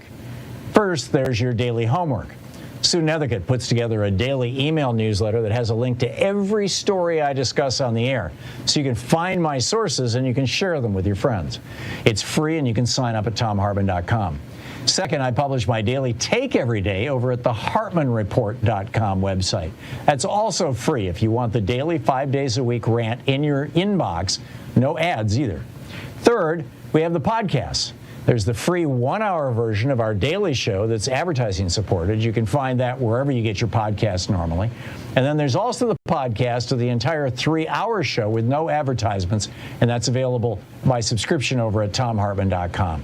So check them all out at ThomHartmann.com and HartmannReport.com.